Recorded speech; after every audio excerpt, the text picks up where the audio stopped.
Oh, there we go. The audio is on.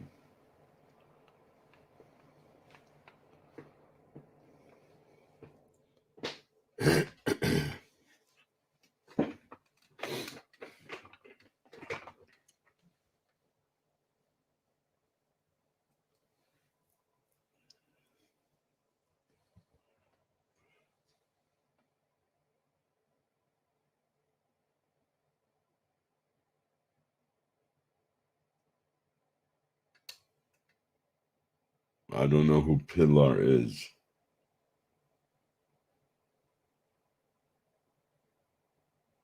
Oh, I don't care. For me, it's sunshine. Haven't seen my son other than FaceTime since 18, 19 months ago with COVID. Americans weren't allowed to come in, blah, blah, blah. You know, the typical governmental stuff.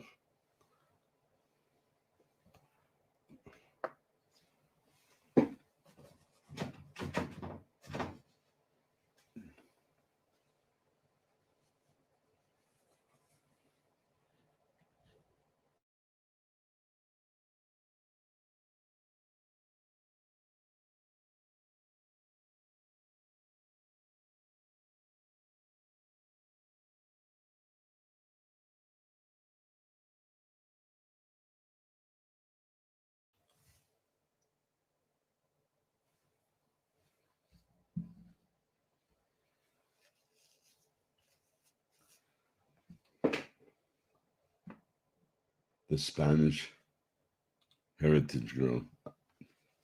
Okay, but I don't know who she is, Brian.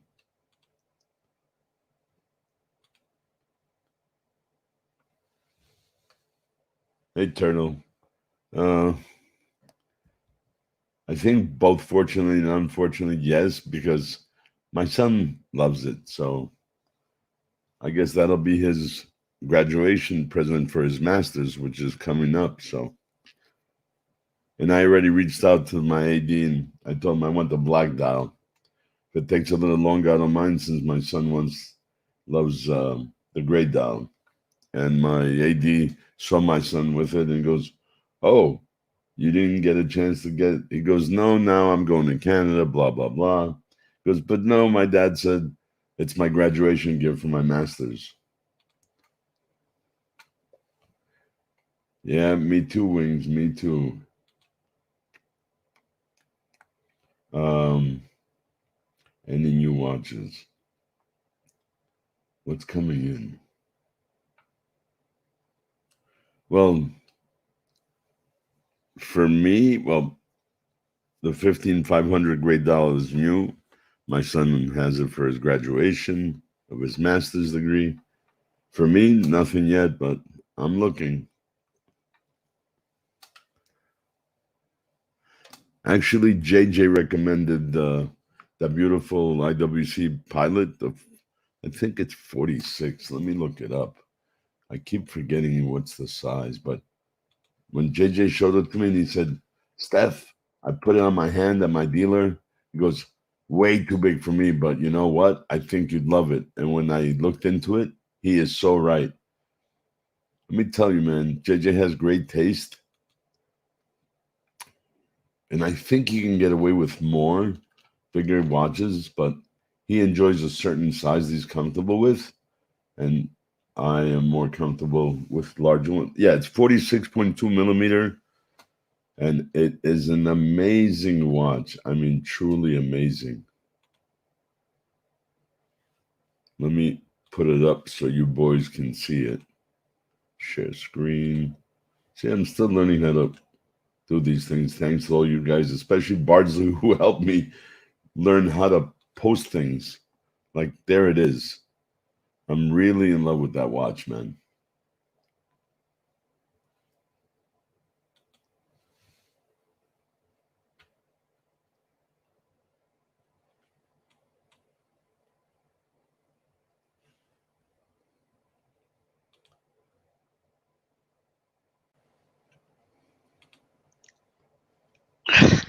Tea and Tickers, welcome, buddy. Cheers, man. How are you? You alright? You well? Yeah, getting better every day. So what's the shit with your microphone then? I thought we'd fix that 2 weeks ago. What's going on? You know what? Not your microphone, your camera, sorry, not your mic. Yeah. Your I thought we'd fix It that. won't. It's one of the first released pieces that went to Amazon from Razer, and you Right. cannot update the firmware. Okay. But And even if it's got the old firmware shouldn't stop it working. It just won't be as updated. That should not stop it working. yeah, Old firmware shouldn't you stop have it. a point, but I mean, you're right, because my computer guy said the same thing. He goes, it'll still work, it just won't update. So Have you I'm looked like, at those settings, Stefano? We looked at the other all day right, on let's see. StreamYard, So if please. I push settings and I go to camera, see, the Yeah. only thing it shows me is USB video device and Loggy Capture. Loggy Capture was my old one. Right. So So if you drop the box down, does it give you any choice of any other camera? Does it give you any choice no, of anything? only this one that's featured, the USB video device, and the oh, you know what? Wait a minute, because you had said something. Give me one moment.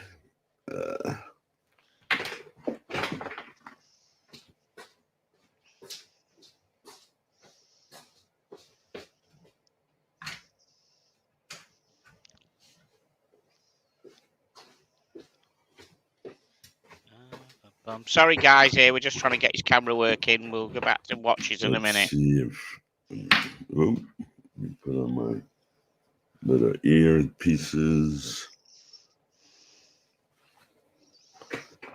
Let's see if this did anything.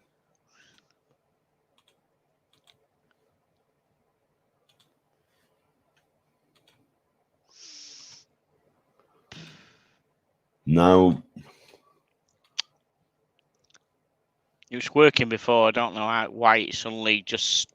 I know it hasn't got the update, but that should not stop it working 100%. now it won't even let me start cam. Settings, camera.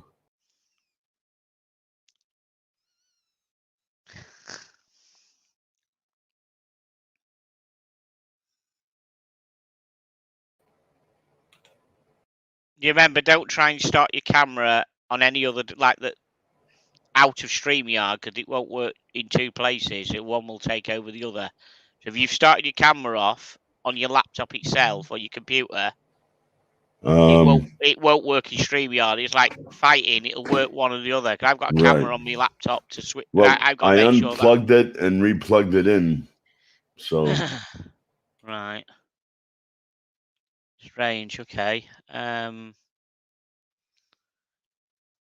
but you've not got your camera switched on anywhere else on the computer, have you? Like a normal, because you can just go in and switch the camera on in your PC and have it as a camera there. You've not got that done, have you? no, I only have it. I mean, the light's not even on the camera, so it's not on. The light's not coming on the camera. Okay, No. it's US. Okay, so that doesn't sound to me. It's only his software. That sounds to me the camera is actually broken because it's powered by the USB plug, so Yes. it should light up. Whether it's got last year's software now, Right. whatever, it's not lit up. So that means how many USB ports have you got on your PC? How many little plug sockets have you got on your computer? Quite a few. Can you try another one just in case? Sure, let me try. Hold on. In case it's USB port that's broken on the computer. I've seen that before. That should give the light whatever the software is. That powers it.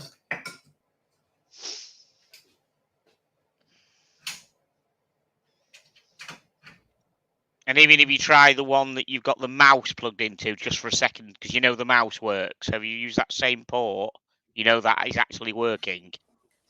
Because it works the mouse.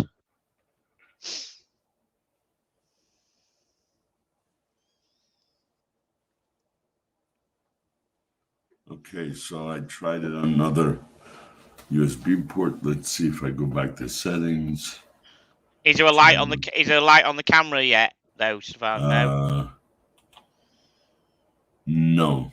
No. Show advanced settings. Oh no, that just tells you about the definition. Yeah. But you know what? What if I... Where the hell is it? I think it is down here. Razor. Dashboard.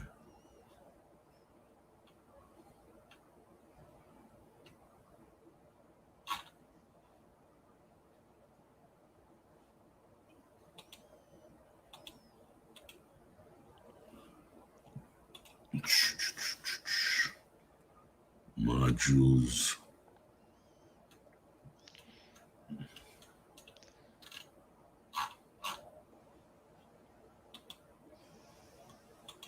I thought you were going to fly past the store the other day and get a new camera. I thought that's what I you did, said. but they're not in stock. They ordered me one.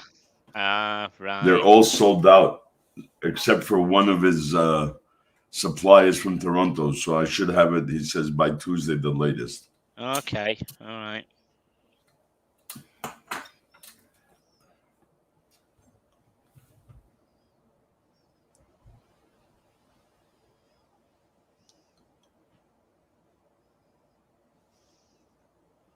Yeah, this damn thing, I don't know what the hell. It's wacky.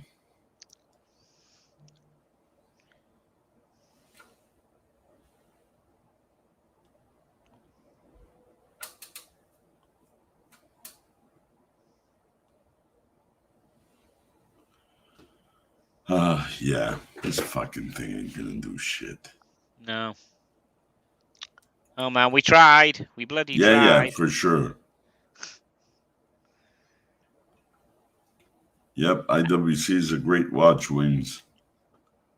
What do you think about the new Patek 5930p Green World Time? Well, I think it's beautiful. I know definitely it's not me, but there are many Patek lovers and collectors that like to have that. So, where the hell is it? I had seen something, and I think I saved a photo of it. The Patek. There we go. The 5930. Okay. 5930. Where did I put it? I have the 5905.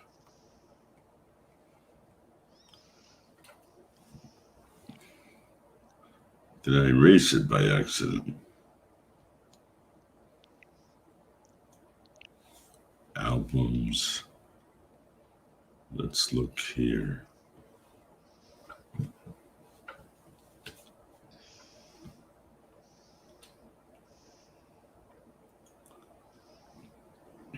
Cheers, everyone. Cheers, buddy. 5930. Where the hell did I put it?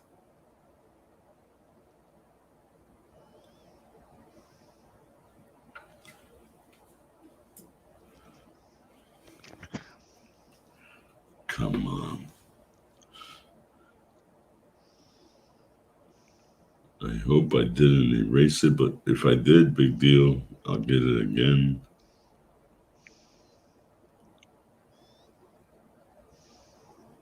Where is it? Where is it? Where is it?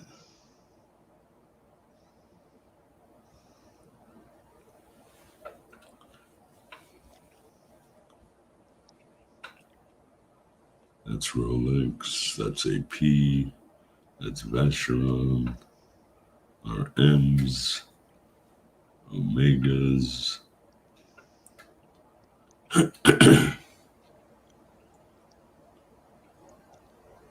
What is it you're looking for, Stefano? What is it? I had in some dealer chats. I had saved some clippings, but it just you get so hammered with photos and requests every day. I mean, probably over 1,500 a day, and Wow. I don't like keeping that shit in my phone, so I keep taking all the photos out. Because when they post something for sale or something they're looking for, beside the posting, it leaves something in your albums file. So I'm like, what the hell? Once I don't know, for like 3-4 days, I had like 6,000. I'm like, what? Get rid of this shit real quick. So delete. That was 539 items.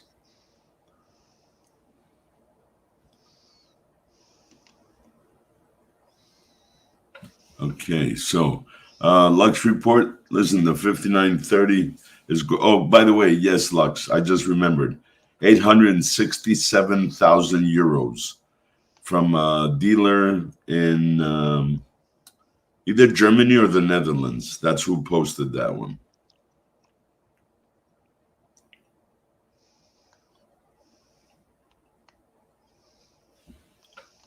But personally, if you guys look at it and you're really into paddocks, I know one of them got saved at least, so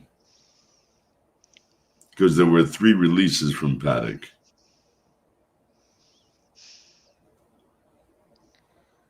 Price is way out of my league for paddocks, for God's sake. Fucking hell. It's just Oh, ridiculous. sorry. There we go. I found it.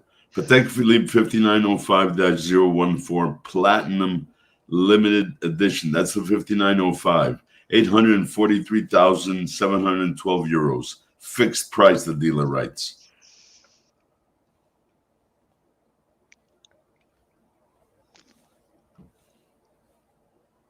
Wow. Yeah, that's a crazy. But if you look at the 5905 Lux, pay attention to the bracelet. It's in steel, so you know that's going to be the first to just shoot out there, and for way overpriced. But pay attention to the bracelet, and then go back. I think you're old enough that if you go back to Ebel and look at the Discovery bracelet, it is almost identical.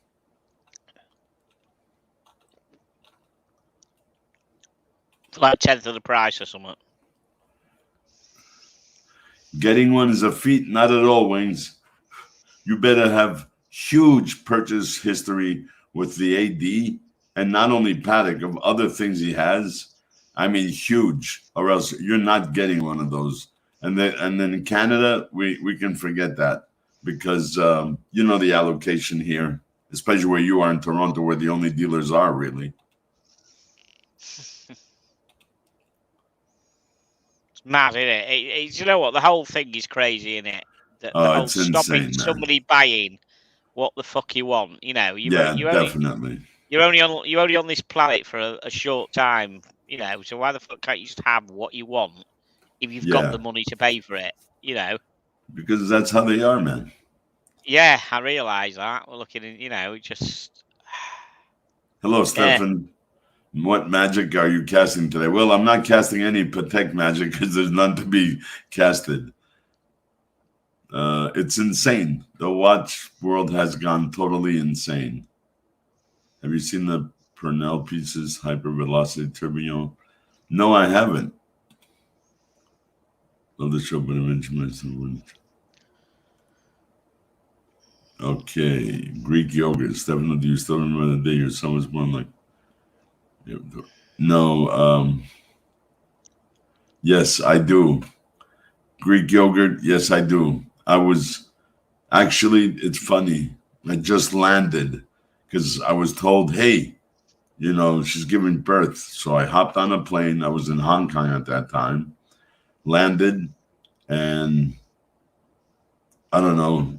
It just happened. I was rushing, and I had my best buddy, my best friend that I grew up with. He's like my brother, and he just retired, actually, 31-year veteran of the Secret Service.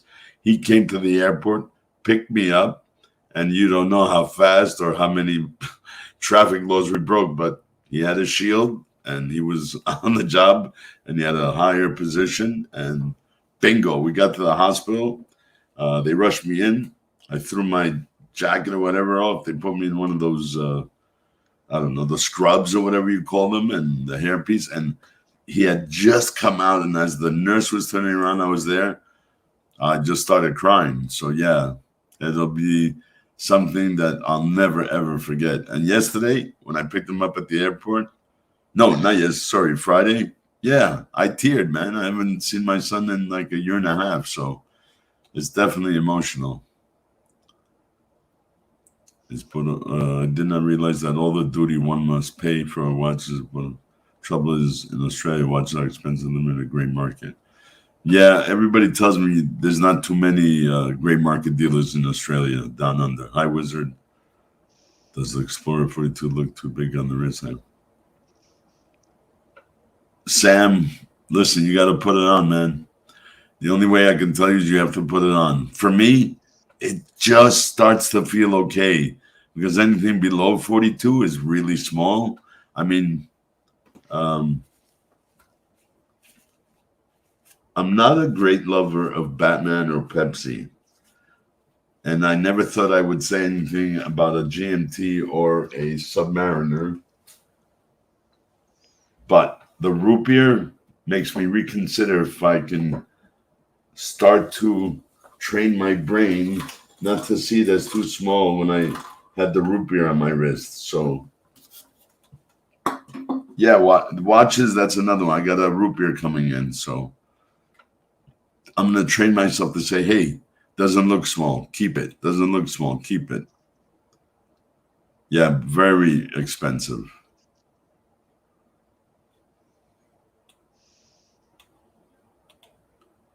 Greek, yo, where are you in AU? Where in AU are you? Apparently in Melbourne, there's really good GM. Great Market has a meetup room. Forgot his name, a Russian sounding name, I think. Thought on these, okay.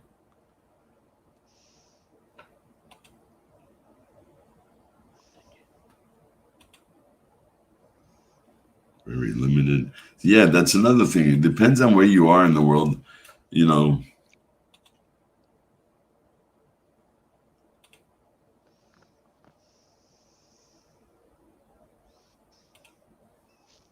All expensive boutiques and ADs. Yeah, you'll never find one in the Greek AD. They've been allocated already. Once the Patek released the information to the dealers, hey, we're getting these. And depending on the size of and the placement of the dealer, you're allocated this piece or maybe one of each, or I doubt two of each because it's probably a limited run. Then they automatically called from the top tier of the Ultra Mount Everest VIPs that have spent millions. Oh, I got a watch for you. Do you like it? If not, we have to go down the list, and you're not going to get one. Yeah, Greek, I agree. So do I, but sometimes I have no choice. AD's unlimited, of course. Yeah, I want to watches. Are you sure, Stefano? Heard that if a person's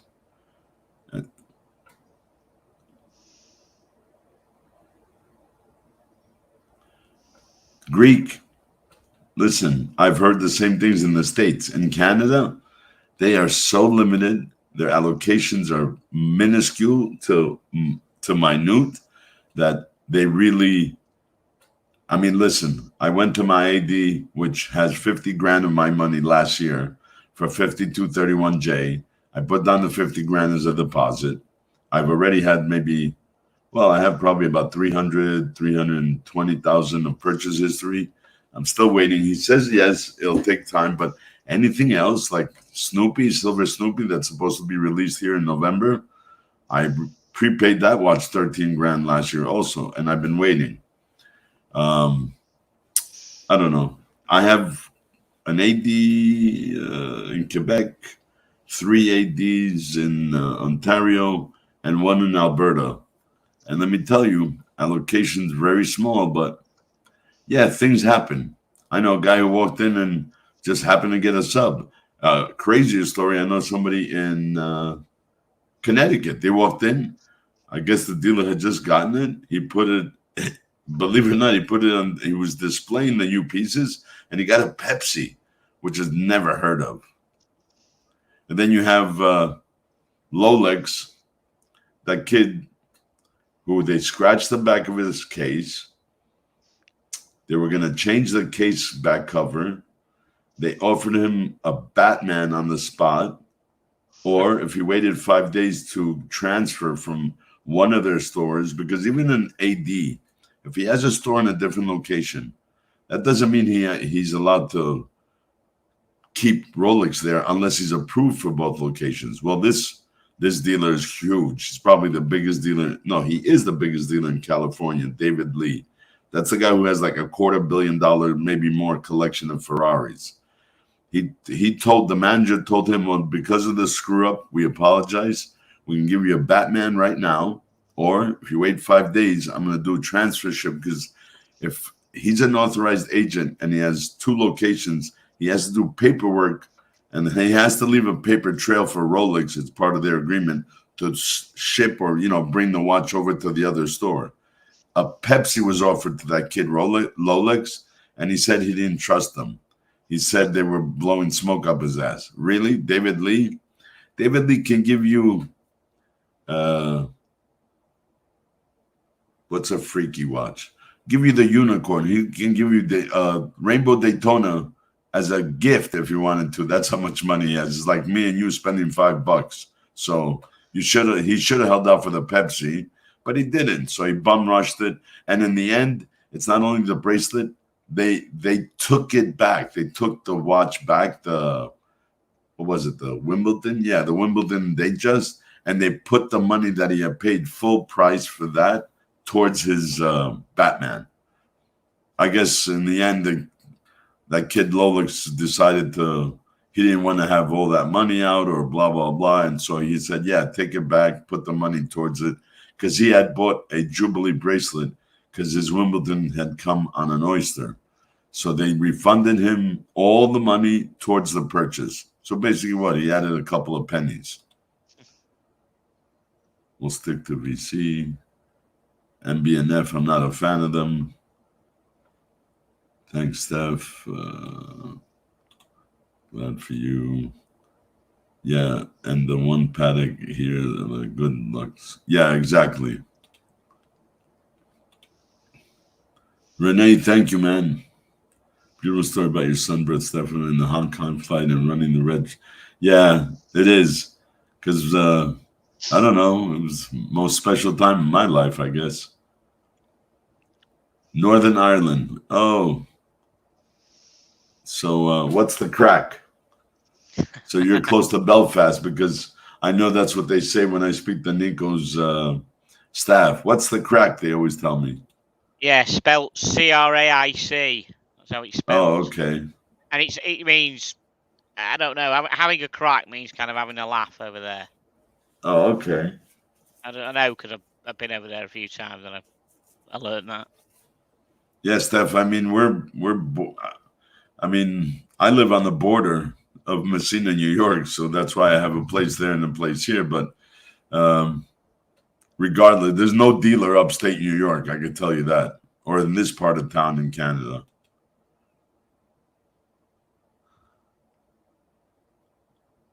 No, don't think that way, Greek. It happens. I trust me. I have a list. There are 28 ADs of Rolex in Canada. Do not think that I've never tried or I've never done it, that a few of them are starting to know me and my voice. So I might have a chance, maybe, but I call them all across Canada, from the Atlantic to the Pacific. So I call each and every dealer and tell them, hey, just checking in. It's been like 2 months. If any piece, So I do. I call them all, except for the ones that I deal with. I don't have to call. They know. They just reach out to me. But so that's 3-4 dealers. So 24 dealers I reach out to all the time. Wow. I do. I'm persistent. Wow. No, Steph, that doesn't mean nothing, man. You just got to be persistent. You got to. David Lee, yeah, he's the biggest dealer in California. He owns 3 stores. He's a multi-billionaire. In Instagram, if you check him out, always with his Ferraris. Yeah, Ferraris, but it's not. as in That's not the name. plural. David Lee is his name, but not the name of his store.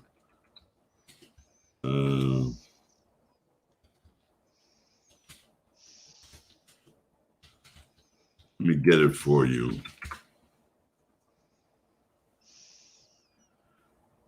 Hingwa Lee, HINGWALEE.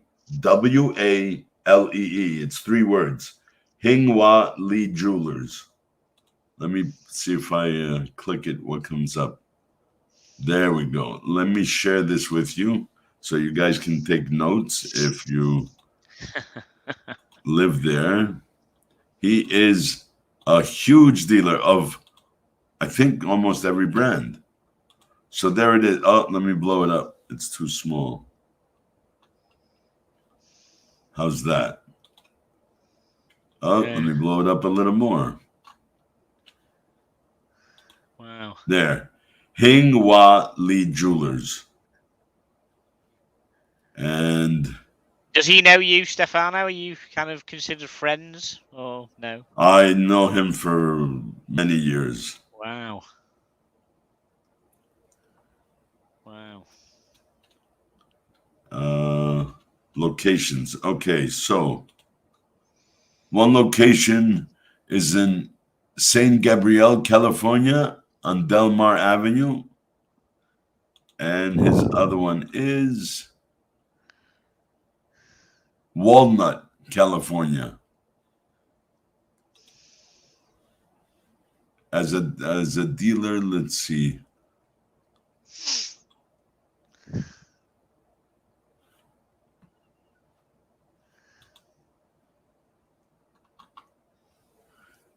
That's his Rolex page. So Hingwa Lee. Let me do something else.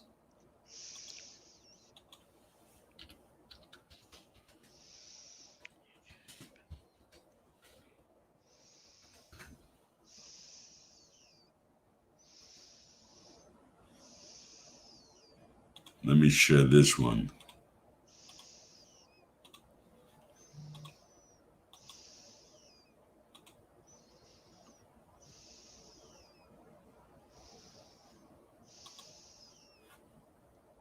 Timepieces.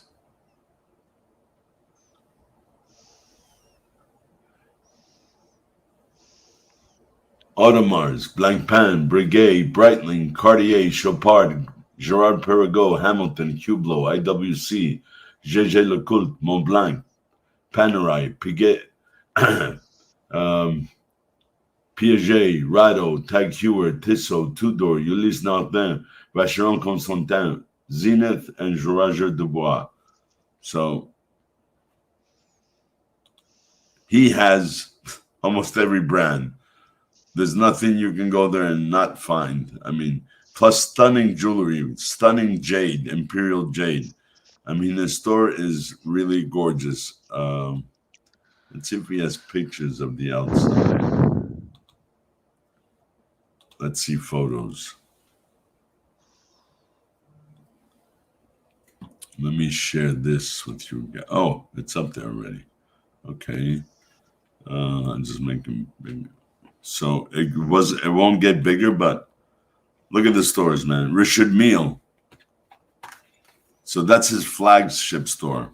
Not that the other one isn't great either, but this is his flagship.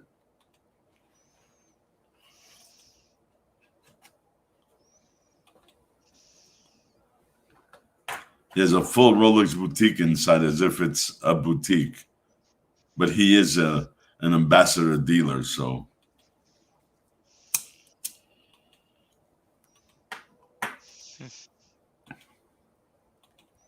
Cellini, the two-door racing. Look at this store. He has vignettes because as you're an AD, they have vignette programs that depending on the size and the type of dealer you are, bingo. So all the featured walls on the backdrops are all watches. And in the middle, the white cases are all jewelry. Hing Hwa Lee Jewelers. His store, Bell and Ross.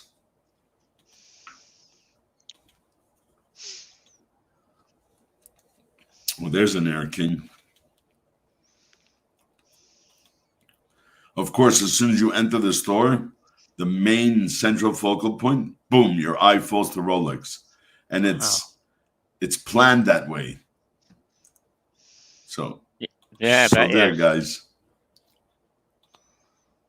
Bum rushed it. Good morning, Stefan. Watch out. What's up, buddy? Thanks for the upvote. Can I ask you, Stefano, what is it like with people getting attacked, like around your community with expensive watches? Because Paul Thorpe was on something just in a video yesterday about. Where? Here in Canada? Yeah, I was wondering because like in London, No, two people nothing. in a real expensive part of London got attacked by 3 masked men, and the woman got beaten up. Excuse me. Sorry, are you talking about the lady that got beat up? Yeah, I didn't know about that. I just saw it early this morning. Yeah, ridiculous. Yeah. I find it, you know what? Listen, I'm going to say it this way. My first job that I thought I was pursuing a career in law enforcement, out of university, I worked as a range officer, firearm instructor at one of the ranges that we used to certify every 6 months to a year, depending on when they were rotating. We used to certify local, municipal, state, and even federal officers, agents, whatever you want to call them. So, but the problem was when I wanted to start my master's, I looked into it. And my best friend and I, we both took several federal exams. Border Patrol, which is the most grueling of all federal agencies. You go through like almost a year of training, 9 months plus. Secret Service, FBI. What else do we do? Federal, Marshals, the Marshal Service. But when we got accepted, the thing was, my best friend was just getting into firearms. I was in it a couple of years already. I was what did we do? We went. Well, I had taken a thing called Skip Barber, so I had flown out to California and I took a BMW course on defensive driving. So, where the hell is? Hold on, let me see if I can pull this up.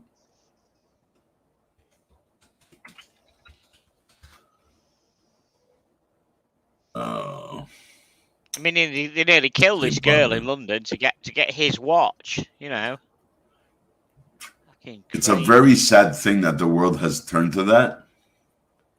Yeah, I mean, they must have. How the hell did they know? I mean, they must have spotted him early and followed him or something. He came out of the restaurant, and how did they know to get him? Usually, yeah, there's what's called spotters. They look for guys that wear, because they don't look for women. You know what? Even if she wears a little Datejust, okay, but they're looking for guys' watches because it's a lot easier to flip a guy's watch than it is to flip on the what do they call it? The stolen market, like to fence it, to get it fenced, right? Yeah, so they'll be looking out for him walking in the restaurant and then phoning the boys to go and look when he comes out. Yeah. Okay, they were masked up, so they were ready. It wasn't just chances. They were all There were 3 of them were masked up apparently. Balaclavas, so that's jeez. Greek is asking, why did Lolix do that? Yeah, he's young, man. He didn't think. I don't know what to tell you. I guaranteed him that he's the one to do it. If anybody would do it, he would be the one to do it, and he wasn't playing games. Yeah, I wouldn't want to be next to him. I wouldn't want to be on the table where he is anchor or lead. Yeah, I definitely would not be playing blackjack with him. But so, like what you mentioned, T, I always, not because I was in the Marines and my MOS was a 317. I was a scout sniper, but I've always been in it. NRA firearms instructor, pistol, rifle, shotgun. And when I was really into it, I was a junior Olympic Class C shooting coach for 22 rifle for juniors. But I always say that when guns are outlawed. Only outlaws will have them. Now in England, there's no such thing because if you get caught with a gun, you could be doing harder time even if you don't use it, right? Yeah, So, yeah, absolutely. Yeah, and I that's how it don't should be. Yeah. understand why. I don't know, man. There's so many people look at it different ways. I say if you're like in Texas and Florida, not really. You ain't gonna find much shit in Texas because you're gonna go rob somebody. He's gonna pull out whatever he's gonna pull out. He's gonna stop you dead in your tracks, right? So, So how do you feel about that? How do you feel about what do you think about possession of gun law? Because it's a big thing, isn't it? You know, the American guys right to bear arms and all this lot, don't they? They really sort of well, Americans, diehard Americans, support the Constitution about the right of bear arms. yeah, The right to yeah. bear arms, though, was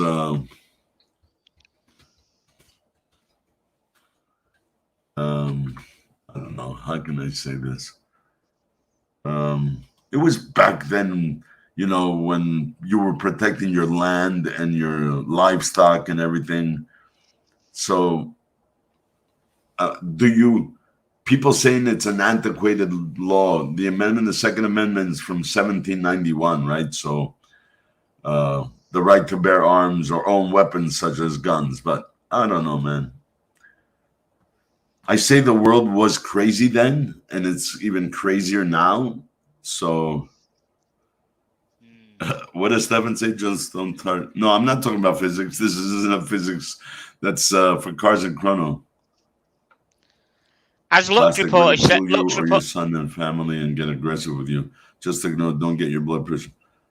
No, Greek. You're right, man. Oh, I don't really take it with. I'm not stressing over that. Trust me. He's a clown and a monkey, and I don't take it to heart.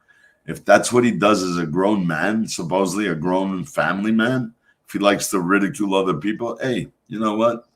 Every circus needs a clown, and the watch world is a circus in a way. So there we go. We have that clown. Win-Hua Lee, no relation to Bruce Lee. No, it's Hing-Hua Lee, but no relation, none. Yeah, he does have it all. And you should see his Ferrari collection. You'd really be impressed. I mean, really, truly be impressed.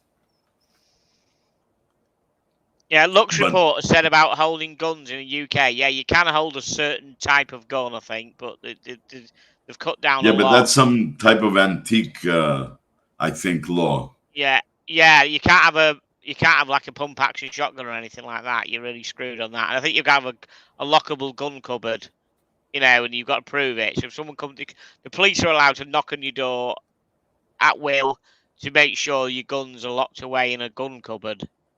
Specific thing. You can't just have it lying behind the door. Sure. It's fucking crazy, man. It is. It's crazy. I don't know. I ain't got really expensive watches, but my nicest one, I feel like if I go to London, I'd want to wear it. But I think no, what's the point? Just wear a shitter. You might want to go out looking nice in London, but I'll have to wear a plastic G-Shock shitter. You can come and take that. You know what I mean? Yeah, you know what? You're right. It's sad though. It's sad that you work hard. You work hard. You save your money. You want to buy a nice piece, and you're afraid to wear it because you or the people you're with might be endangered. Yeah. Over what? A watch? Yeah.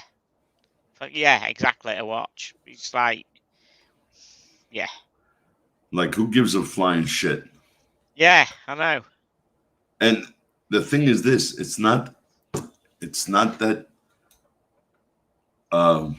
okay, you work, you have money, you have a career, whatever, you're making good money, you have disposable income. But why the hell would you put yourself at risk if you're in a city of getting hurt or having a loved one hurt because of a watch?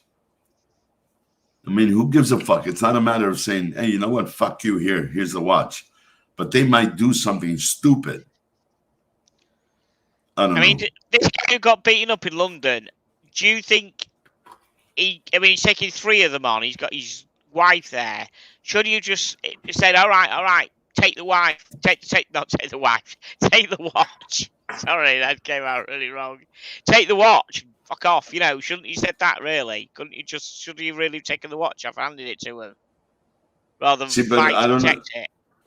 I can't comment. Yeah, I would say yes, but I can't comment. Like, when did this happen? 2 days ago, one evening, 2 days ago in Mayfair. Lady Came out was hurt for a watch. Yeah, I can send you I can probably find the letter. I think it was on the Sun London. newspaper it was in. Yeah. It'll be in the Sun newspaper. It'll be all Women over. was injured in South London. No, that's not it. Let me see Police emergency.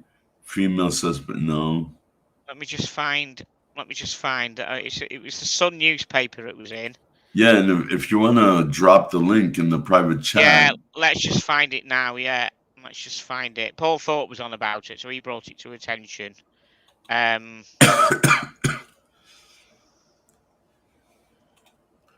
well, I'll tell you one thing. He was fighting on the ground with him. I thought we should have just taken the watch off. I said, look, mate, here you can have it. I'm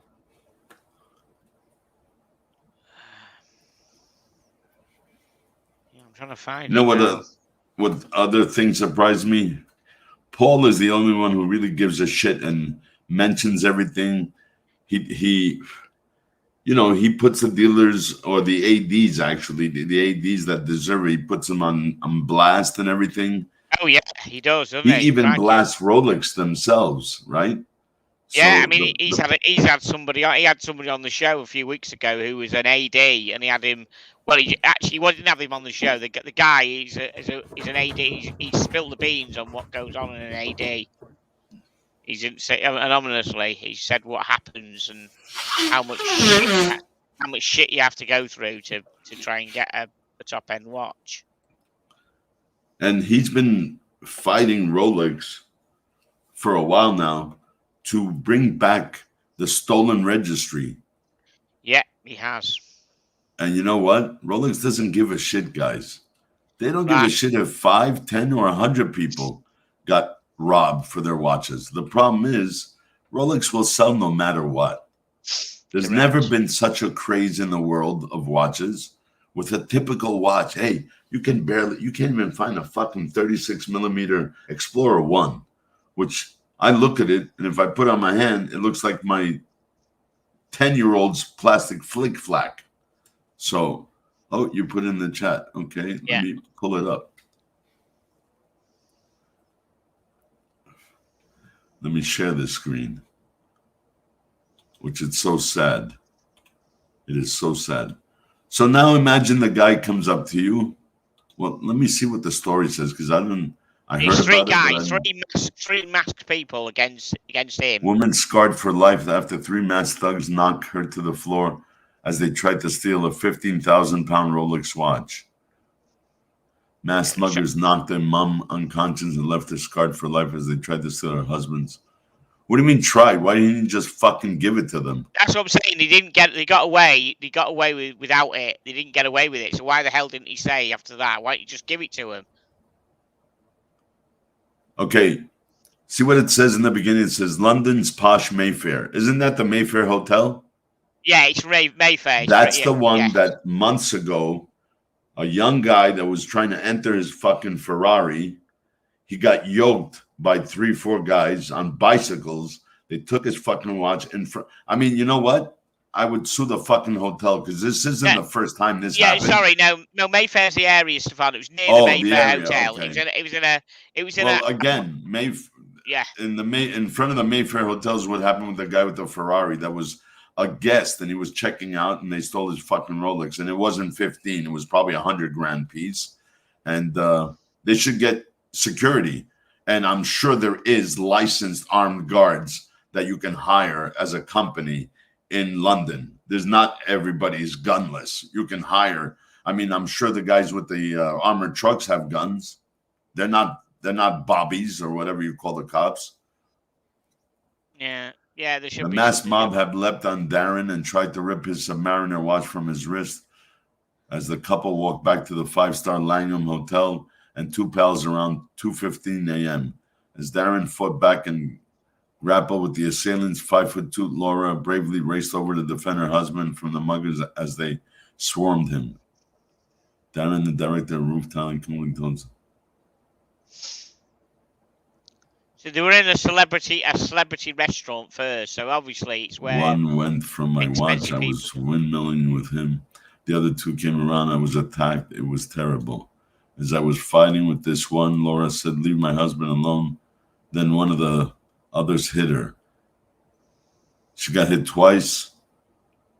Saw her eyes going rolling back, and she went down. By this time, all three had galloped up on the road. She was out in my arms. It was horrendous. I saw a mini cab driver who witnessed the attack took them to St. Thomas's Hospital. The cabbie told her he saw thieves fleeing empty-handed in a Volkswagen Golf. Did they get the freaking plate number? And was it stolen? Because if it was stolen, it doesn't matter even if he did, right?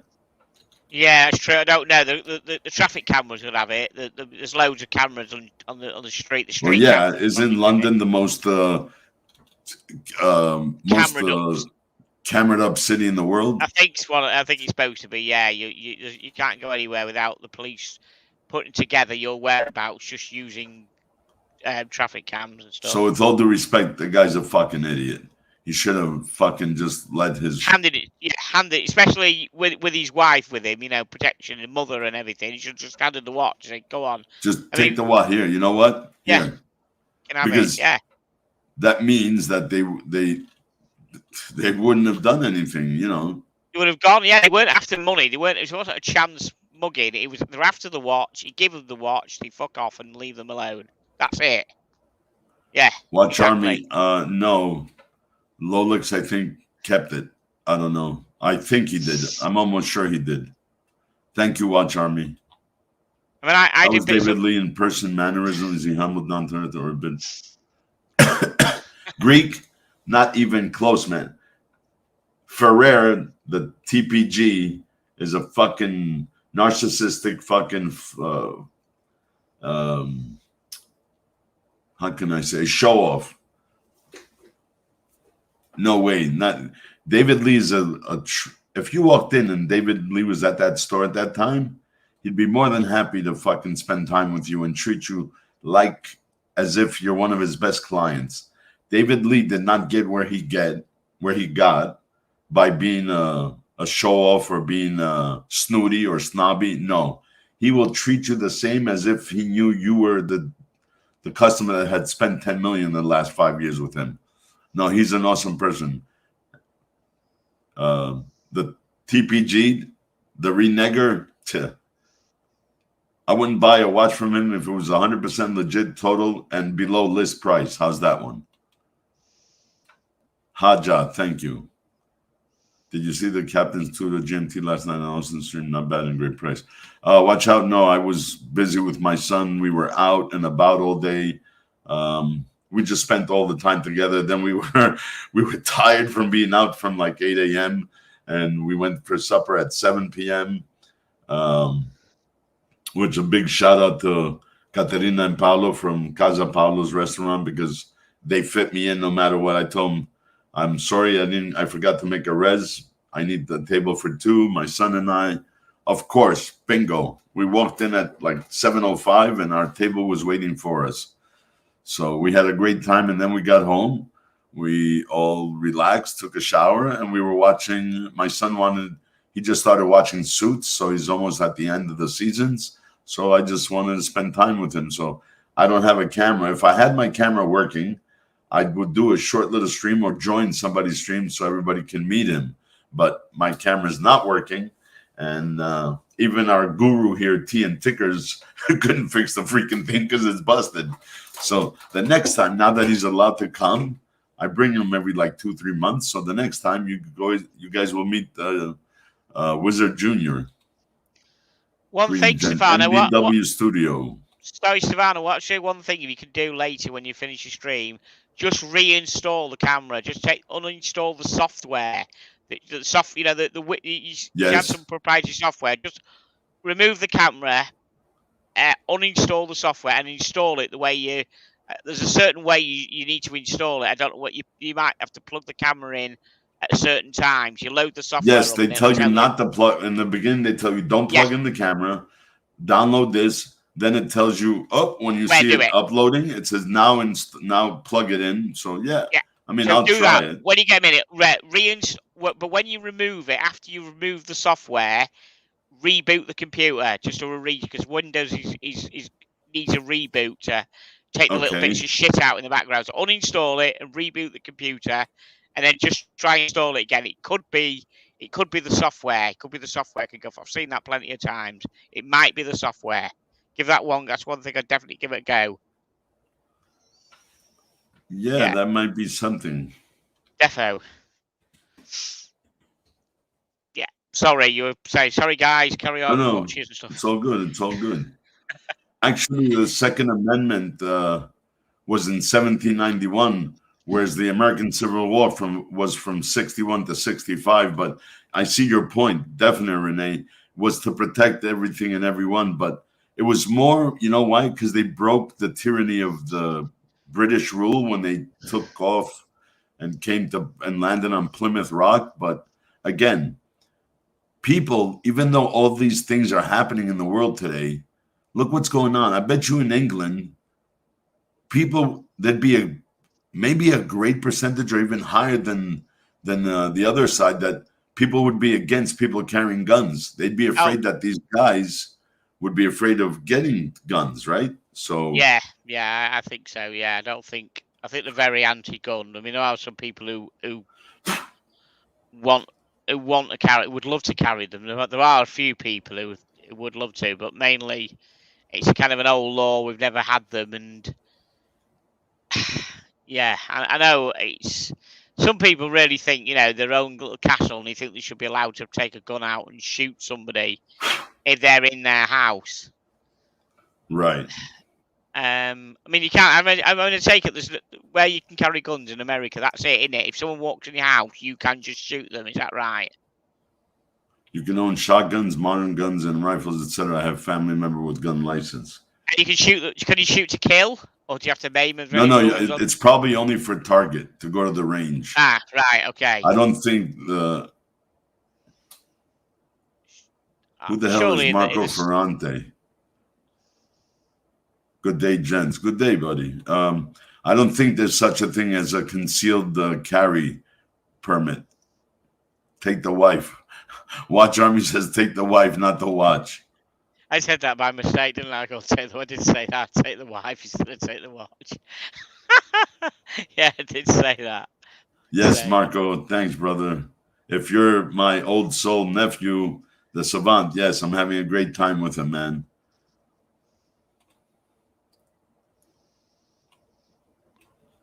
Lux report says 586,351 people held a fireman or shotgun certificate in the UK in 2020. 97% of applications were approved, official UK Gov stats. Lux, you're amazing. But, Lux, answer me this. Do they have a right to conceal carry a firearm, a pistol? No, they really haven't. It's for sporting use. It said it's for rabbiting. Morning, David. Farmers and stuff like that have it. No, you certainly don't have you can't have any. You can't walk around with one in your waistband or anything like that. Renee, I think Marco's back. I think he flew in yesterday. Can't hire armed guards in UK to stand by around hotels. No, really? No. Yeah, sorry. No, you can't. Yeah, that's right. I didn't. Security guards in UK are unarmed. Yeah. The only people that are armed are the armed police. Yeah, but here, why don't all cops carry guns? What do you mean armed police? A cop is a cop. What's the difference? They all should get trained like everywhere else in the world and carry a firearm. Yeah, we don't. We have tasers. A lot of them have. Not all of them. Okay, let me ask you this: you face a guy with a 9mm or 45. What the hell is your taser gonna do? Nothing. Nothing. You'll get shot before you even pull the trigger on the taser. You're absolutely right. Yeah, they don't do anything. You said we have armed response units, which people carry guns. And yeah, okay. So you have a guy with a gun, or people with guns trying to rob somebody, or a bank, let's say, or a jewelry store.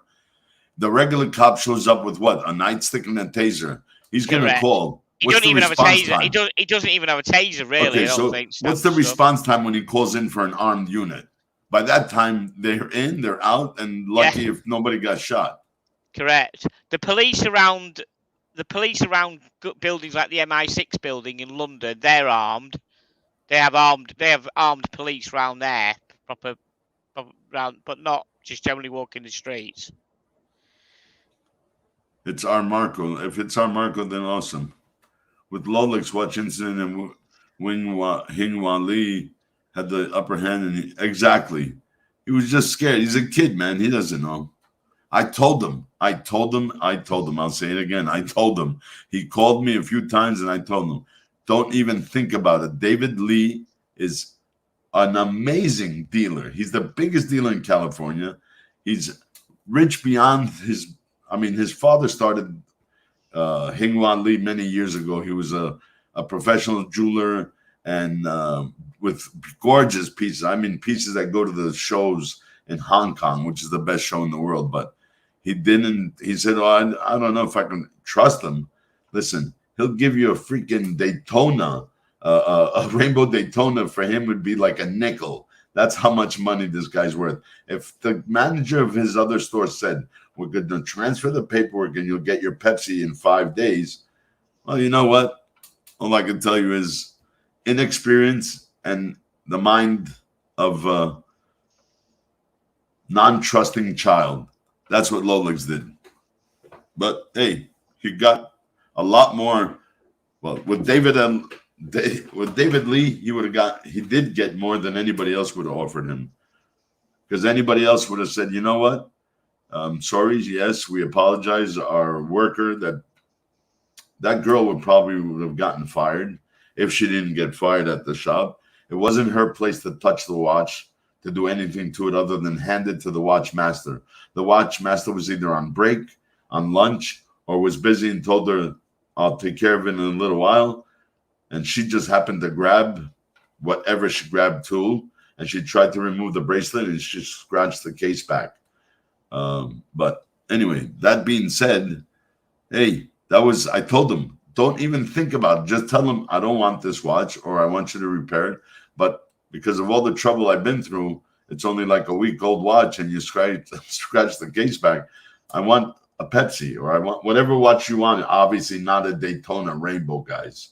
But any other watch, even if you wanted a rose gold date with an olive dial, they have it. They would have hooked them up.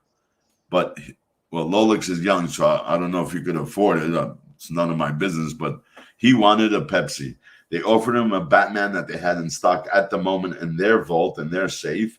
But if you want the Pepsi, we'll be more than happy to satisfy you, but you got to wait 5 days. We have to do the transfer of ownership from one store to the other. So he didn't listen. Forget it if you've got a nut running people over. Yeah, that's another thing, Danger. You're right. David Lee has a big YouTube channel. Oh, yeah. The biggest. One of the biggest Ferrari collectors in the world, man. Knife attacks are in the rise. Let's ban knives. No, definitely not. Bad people can do their stuff as long as people don't stop them. Good people don't have the tools to stop them. That's wrong. Yeah, but you know what I say, Renee? I'd rather be judged by 12 than carried by 6. So you know what? I got to do what I got to do to make sure I get home safe or my loved ones. Did Lolix flip his Batman? Somebody else asked that. I don't know. I don't think so, but I don't know. I really don't know. You'd have to shout out to somebody that I don't know where. I think he's on Archie's channel all the time. So maybe if you drop a question there. I don't think so, though. I don't think so.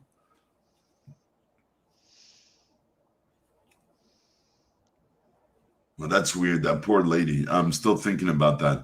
I saved that article so I can read it in full detail. Yeah.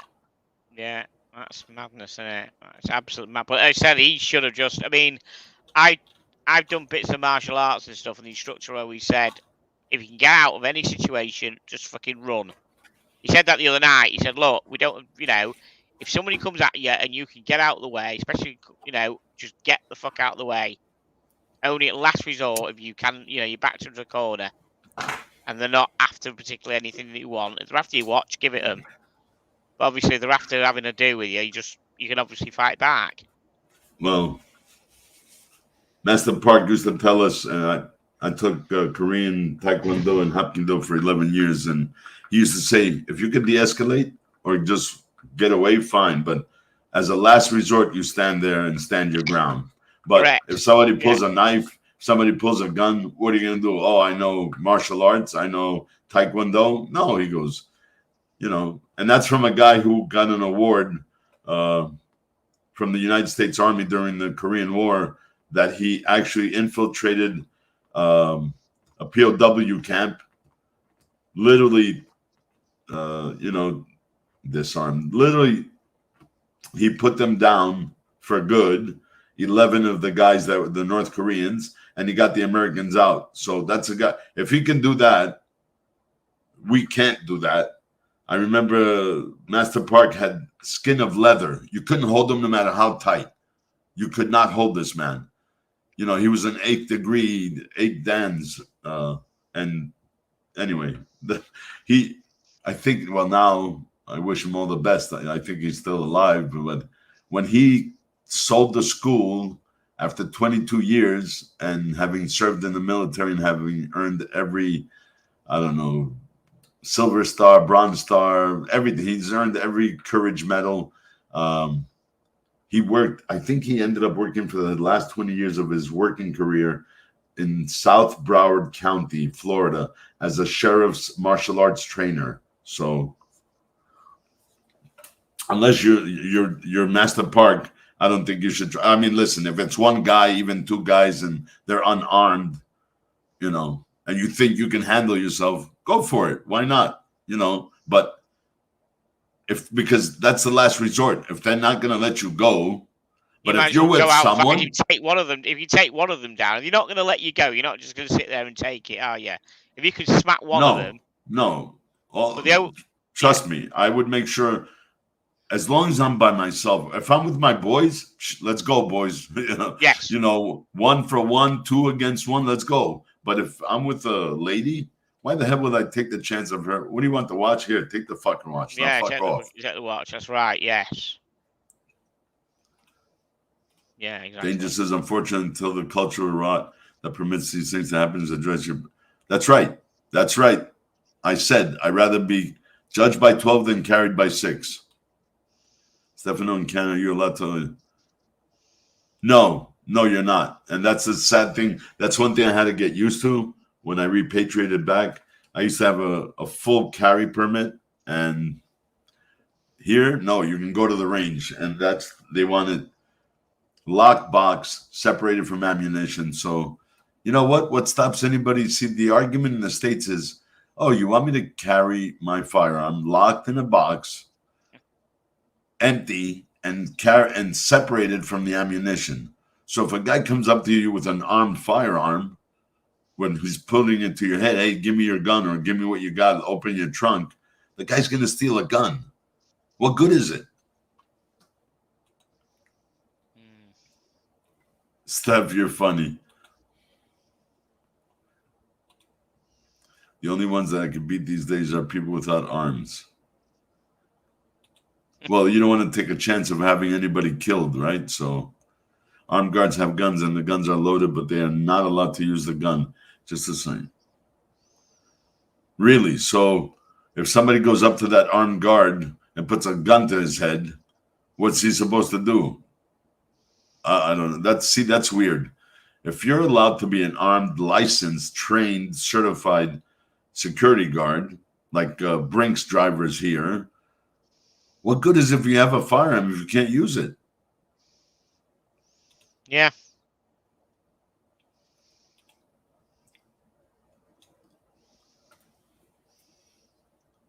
Yeah, and you know what, T? Lately, it's been a while now, maybe a year, maybe COVID, whatever, but with Paul Thorpe, and I mean, he's exposing shit, but the regular news, forget Paul. I mean, just reading the news, looking at it online, reading my Times, watching my my channels, let's say my news channels. London's getting crazy, man. Yeah. I mean, Spain's yeah. bad too. There's other countries. I'm not just saying just London, but London has the most watch robberies. What the hell's up with that? Knife crime as well. There's a lot of knife crime come up the last few years in London. It used to be as much knife crime, but not watch related, just generally stabbing the fuck out of people. It's. And why doesn't the government do anything to change that? Oh, I To don't amend know. the laws, to adjust the laws. I mean, there is a law about knife. You can't carry a bladed weapon more than 3 inches long. That's been a law for quite a bit, but you're not allowed to stop and search yet now. They used to have stop and search, but you can't have that. It's human rights and all this bollocks. We used to be at one point. You used to go along and you saw somebody dodgy, and you thought he could be capable of carrying a knife. You could stop side of the road, pull him over, and do a search legitimately. But then some And they twat decided repealed to that get rid of law. them. I think they repealed that law. I think they say That's so stupid. yeah, because James says UK laws protect only the thieves. Yeah, exactly. Yeah. The choice become a criminal because you protect yourself or become a victim is easy in my book. Yeah, I say I'll go to court. I'll pay the lawyers to defend me. Does not sound like a good place to live. If Loic said trust issues from child when teenager, then with watch negotiation and watch deals with watch savvy, he has no chance no matter what. Oh yeah, he did. It's like I was spitting in the wind. It just came back to my face. So he settled for the Batman when he could have gotten a Pepsi, and that's it. I guess that's what happens when you're young. Supposed to be cameras and yeah. Supposedly you can't turn into an alley and take a piss without the cameras catching you. Yeah. That's right. There's a law against that. If you piss up the side of a wall down an alleyway when you come home for a night out, you're not harming anybody. It's an alleyway.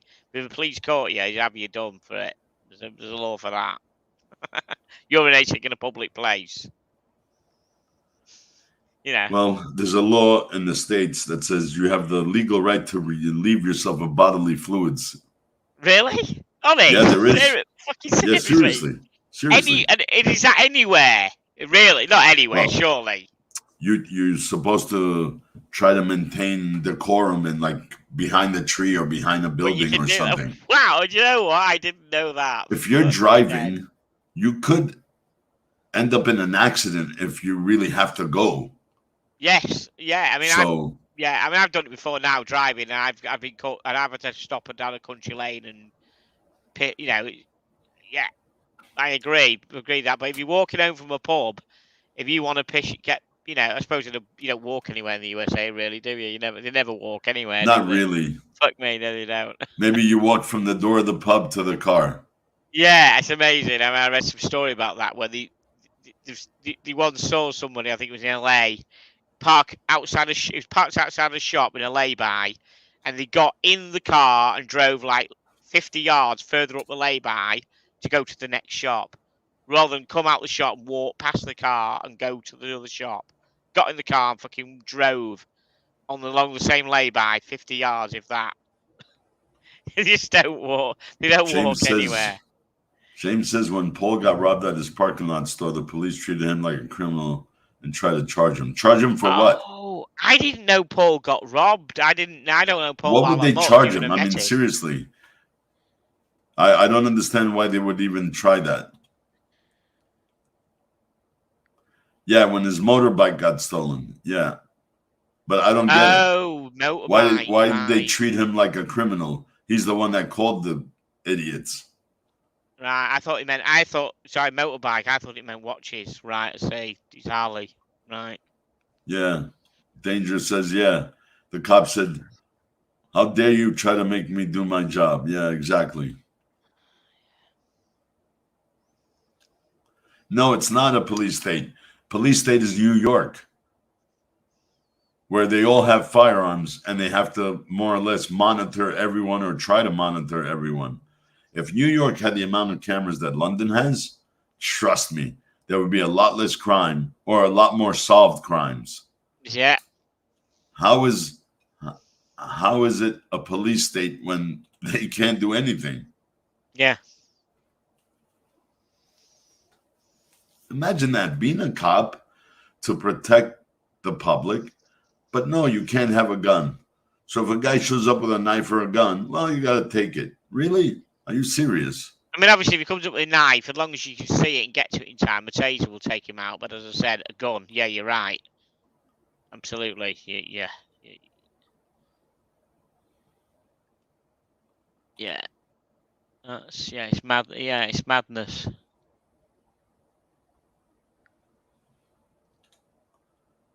Yeah, it's another thing. Maybe the upper echelon society. Yeah.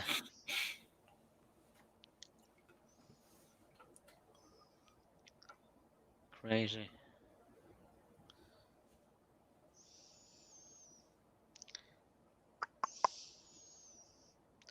Does anyone else join us on the actual stream in here? Anybody else feel brave? Come and talk to us. But Sunday morning, well, for here, at least for North America. Yeah, so. yeah, it's 10 to 2 in the afternoon here. And the only reason I figured to do a small stream is because Perth wasn't doing one, and my son is sleeping, and so we were up till, I don't know, must have been up till about 1:32 watching catching up on Suits. And Yeah, right. I fell asleep, but I wake up early anyway. Visually unpleasing. Yeah. We're all humans, man. It doesn't matter visually unpleasing. What does that really mean? Honest.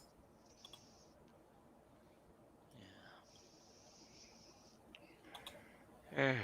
Okay.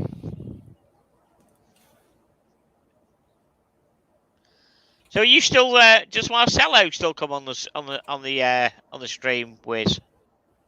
Do you ever see much of him? Does he ever come here? I haven't seen him in a while.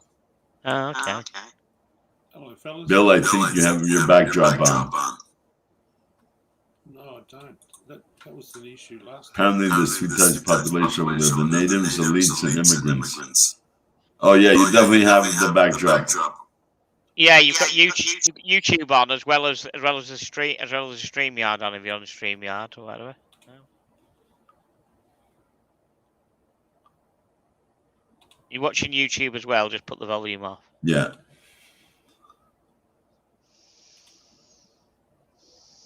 Now I was talking to Marcelo last night on Tim's stream. I don't know. I heard something happen with Marcelo. In what respect? I don't know. In the WhatsApp chats, something happened, and he was. Oh, okay. I don't know. You know what? I really don't get involved with all this bullshit. Let them do whatever they want. Yeah, no, that's what I mean. I do as well. I mean, Tim just stays as he is. He just stays out of it. So that's why I bonded with Tim in a way. Sort of like I met him at the Watch Show in London, and what you see is what you get. He doesn't come out with all this political bullshit. Yeah, it's not the poor man's Rolex. It is a nice brand.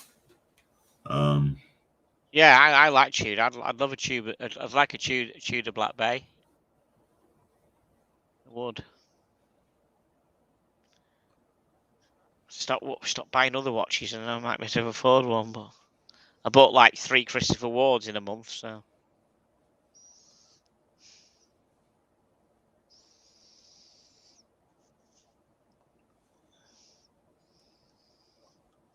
What do you think of Seiko generally, Wiz? Seiko, I think that was my first watch in the world. So, I mean, it's not the most expensive in the world, but I got this a few days ago, which is the Presage. Really nice that's watch. nice. Presage is it's really good. It's a nice model. Yeah, it's very wearable with anything. It's not. I mean, it's a dress watch, but you can wear it. Is it 36? No, it's about 39 and a half or something. Oh, it's not that small. Okay. Yeah. Pretty nice. Got box and papers. It was absolutely unworn, but I got it for I think I got it for 350 English pounds, and it said 530 on the prize ticket, but it'd never been worn. You can't buy it anymore. Let's say it's limited edition. It's limited to 8,000 of them, so they don't make it anymore. I quite like it. So you got about 35% off, which is great. Yeah, and it was completely unworn. Great watch. But I've been buying Christopher Ward watches recently because I think they're really, really good. British watch, really good quality.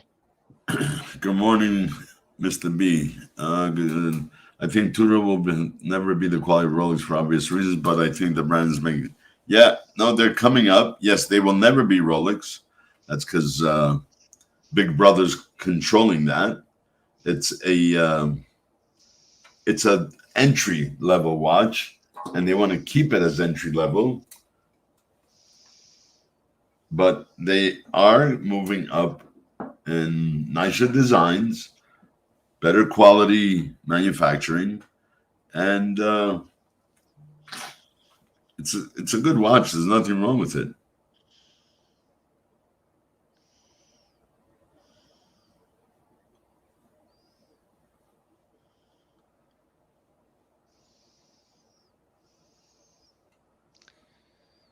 So is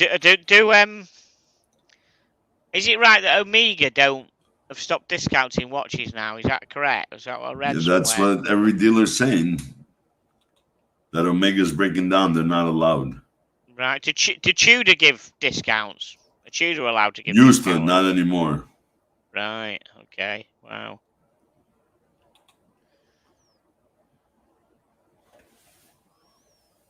Madness. Right, I'm gonna shoot off, mate, because I've got a grocery delivery due in a second. No so problem, buddy. Thanks Thanks for joining. It's all right, thank you. I'll see you on the next one. Yeah, can you drop me channel link in the? Are we all right? Yeah, go ahead. Put it in the private chat. I'll put it in the private chat if you don't mind. It helps me get me. I've got 301 subscribers now, so I'm kind of getting there.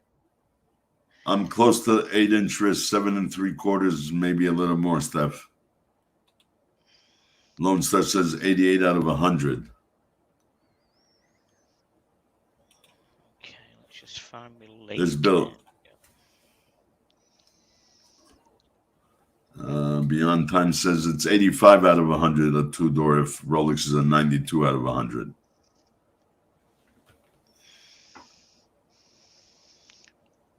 Right, I've just dropped my my channel link in the private, man.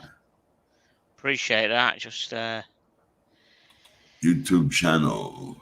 It just helps me out. Let me share it with everyone. Share screen.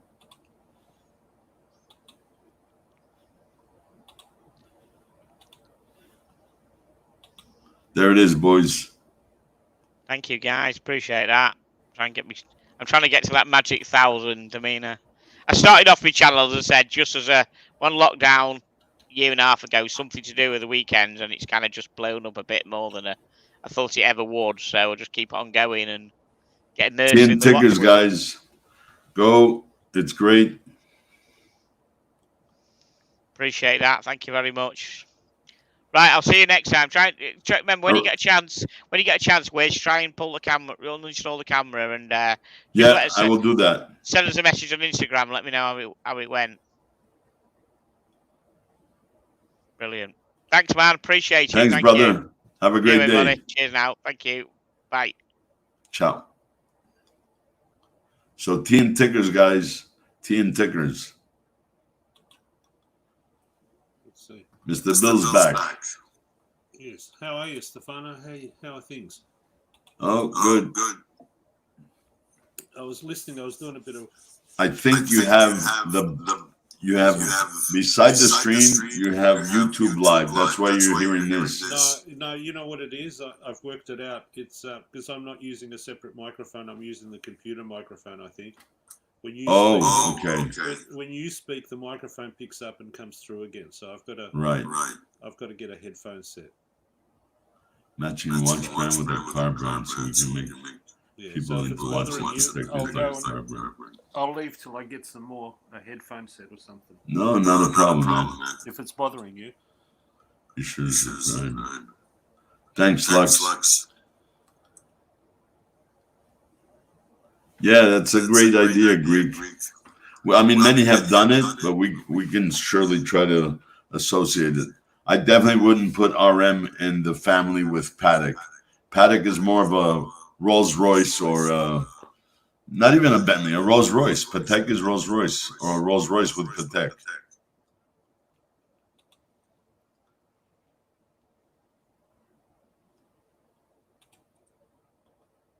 Hey, Pendulum, thanks, buddy.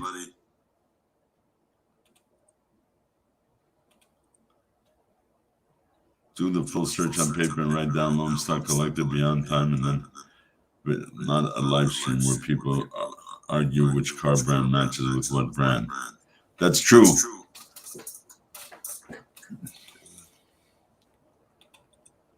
Paddock is off the charge price-wise. Yeah, only certain models.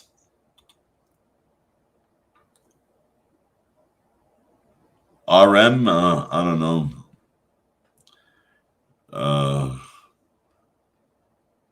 Lambo,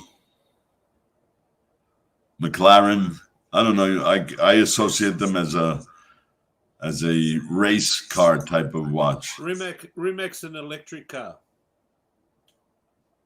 Electric car, yeah. Yeah, it's a high end, super performance electric car. He's a Croatian that started building electric cars in his garage, BMWs. Now he's got a contract with Porsche to develop electric cars for them as well, or electric batteries, or computer systems. Oh, there you go. A very wealthy man. He's very well connected now. Rimac, Croatian, out of Yugoslavia, Croatian. Thanks, Danger. Archie, blue shirt donation. People are accusing Archie of not being honest. Want him to donate the full.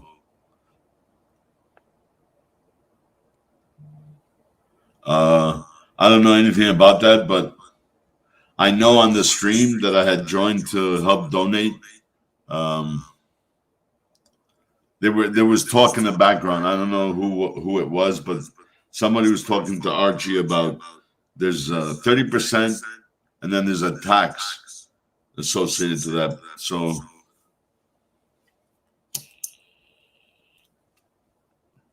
I don't know. I've got my opinion. Wizard. Well, sure. I mean, I don't know anything about this. All I think I heard that there was taxes and stuff. But what's your opinion? Yes. People donated money for the cause. Now I've watched the stream, so I haven't seen Archie put any his hand in his pocket and say I'm donating this much out of my own pocket. All I've seen him do is complain as people have given him 3.5 or donated 3,500, and he says, well, out of that I've got to pay for YouTube and I've got to pay taxes, so I'm not going to give him the full amount. So that's where the problem lies. People are expecting the full amount to go, and he wants to keep money to pay for taxes and things like that. See, I don't know anything about it. Yeah, my belief. This is mine, but everyone has their own feelings towards things. If I was running the stream, I would have said, "Look, my donation towards Blue Shirt is the tax and the deduction. So I'm going to put my hand in my pocket, whatever. I'm going to cover all these costs, and I'm going to give him the full amount." That's what I think people are expecting him to do, and I don't think he wants to do that. Well, I don't know. I mean, I'm not monetized. I don't know, but I know there is a cost, and I know the YouTube does that or pays taxes. So, from 33.50, what exactly is it giving Blue Shirt? Does anybody know what that would be? Yeah, today he said he's going to give him $1,000. What? Out of that money, he's going to give Blue Shirt $1,000. So you tell me, like 65, 70% he's keeping? And then And then, well, we don't know. And then he's going to make private donations, and no one is going to find out what they are unless they do some sort of searches. Oh, you know what? I don't even want to get involved with that. No, I'm just telling That's you. That's why I gave it. I only gave 100 on his channel, but I gave 300 on the GoFundMe page. Yeah, that's right. So that's right. That's a lot better because, yeah, like I said, I haven't heard him anywhere say, "I'm putting my hand in my pocket and this is what my contribution is." He's not doing that. I think. But listen, I mean, not people are not idiots. If you tell me there's a 30% tax and whatever, or the 30% goes to, let's do it. You know what? Let's do this. 33.50 times 70%. Wizard, it doesn't matter how much it is. The point is that before he started the stream and he started collecting money, he knew that he had to pay these things. It was right. It's not something he found out afterwards, after the No. event. I don't disagree, but I disagree in the way he does math. So he knew that he was going to have to deduct the money from, and he said, minus expenses. But, like charities, charities collect money and only pay out 5% to goodwill, and the rest of it becomes expenses. Accounting can be dodgy. Listen, if YouTube takes 30%, it leaves you $22.35, and if he's in the 30% tax bracket, it still leaves you $1,650. Why is he only give? Anyway, I don't want to get involved with this. That's right. Let people realize. Let people realize what he's doing. How's that? That's right. People have. And he's upset that people have found out, and he's upset. You know what? That's right. I don't even. I guarantee you, this is going to be a big blow up. So I don't even want to get involved with that shit. That's right. That's right. Watch Collector UK. Hello. Thank you for the upvote. Thank you for coming. Highly appreciate it. Hope all is well. What is your favorite precious metal, Wizard? I love my stealthy white gold. I don't know. I really like all precious metals. I mean, yeah, everybody's saying, oh, yellow gold's passe. No. Yellow gold is classic. Rose gold is holding on for a while. White gold has been around. Platinum is beautiful. But depending on what the piece is, if it's a watch or a precious piece of jewelry with gemstones, I like everything if it's tasteful. Whether it's for me or not, no problem. I can respect other people's opinions, but I think they're all nice. Personally, do I have a precious metal watch? I have a two-tone rupiah. I love the rose. I wear a rose gold FOPE, F-O-P-E, bracelet. I have a white gold bracelet as well. But, I think they all have their place. Rolex is Mercedes. Yeah, I could see that. Aventi? Huh. Excuse me. Where would I put Aventi? That's a very good question. Hyundai? Does that answer your question? I mean, that's just the first thing that came to mind. Is a Rolex 16710 full black on a Jubilee a rare piece, or is it a GMT nobody wants? Nowadays, Renee, everybody wants any Rolex piece they can find.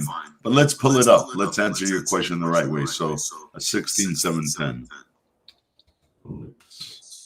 6710. Enter. Images. And you said Jubilee, right?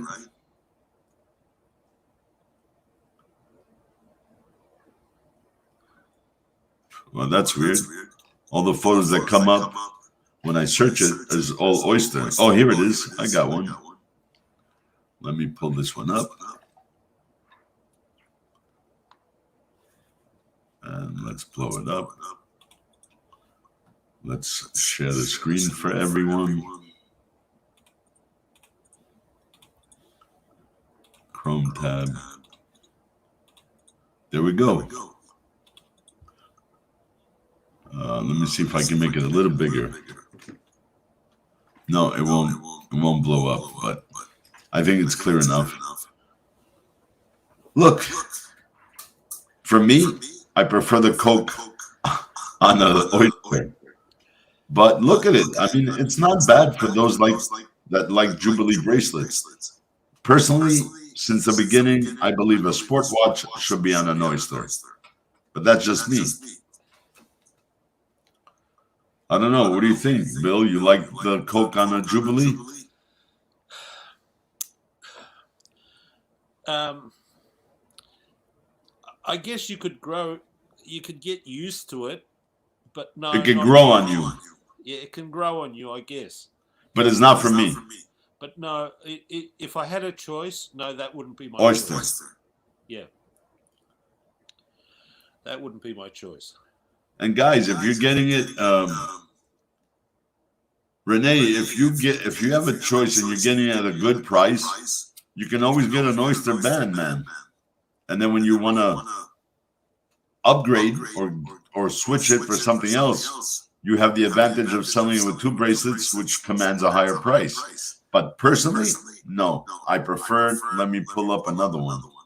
Let's get the way I think. And by the way, this is $13,495 from Sam's Watches. So, but let me show you what it would look like. Let's go here. Let's blow this one up.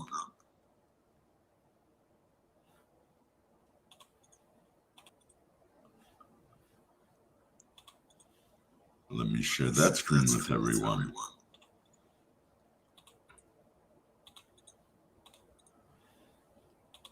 There we go. Maybe I can blow this one up a little. Oh, yeah, it does. Is that better? Yeah. So look at it, guys. For a sport watch, I think it looks much better. And I can't say personally in 40 years I've ever seen one on a Jubilee other than pictures. I've never seen anyone wear a Coke on. The reason, Wizard? Yeah? Can you hear me? What's up, Bill? You can hear me well? Yes. The reason I think the other one, this one is better than the other one is much more dressier. And it doesn't suit the profile of the watch. If it's a tool watch, it doesn't go well with the dressy bracelet. No. And I can't see how a GMT or a sub can be considered dressy. Okay, everybody, there's an argument that, well, if it's all precious gold, precious metal. Again, a colored bezel, a multicolored bezel, to me is not a dress watch. Yeah, well, these watches in particular, this Coke model, doesn't lend itself to be it's a tool watch. It's not a dress watch. To me, from growing up back in the day, I remember this as being one of the most popular pilot watches. When I see pilots that used to fly international and go Switzerland, they would always want to go like what do they call them now? Flight attendants. They used to call them stewardesses. When they used to go to they used to want a Rolex. They used to make sure they got on a flight and go to Switzerland to buy it at a good price and blah, blah, blah. So most pilots I remember back in the day used to wear this, the Coke on an oyster, the GMT on an oyster. But again, people, different strokes for different folks. Personally, I think it's a great sports watch. Do I like this better than? I like this bezel, multicolored bezel, better than the Pepsi, better than the Batman, but not better than the root beer. Once I had the root beer on my hand and I saw the root beer live. So that's my opinion, guys. This is a great, even if you're, not a suit and tie or black tie affair, but even if you're sport casual, nice pair of jeans, a nice shirt, and a nice blazer, this is a great watch. You're in jeans and a t-shirt, this is a great watch. That's what my opinion is. So there we go on that one. I'm not sure Lone Star Collector may be off camera via WhatsApp. You and Beyond Time and Stefano can sort out which car brand is. Well, Greek, I would say it is subjective. So what I would associate one watch with one car brand would be different than what Beyond Time or Lone Star or Marco or JJ or Tim. Everybody has their own. It's subjective, their own choices, their own, I guess, combinations. But you know what? That's very interesting.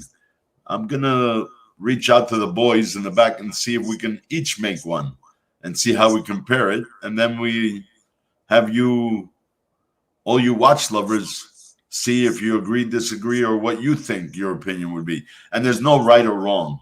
It is subjective to everybody's opinion.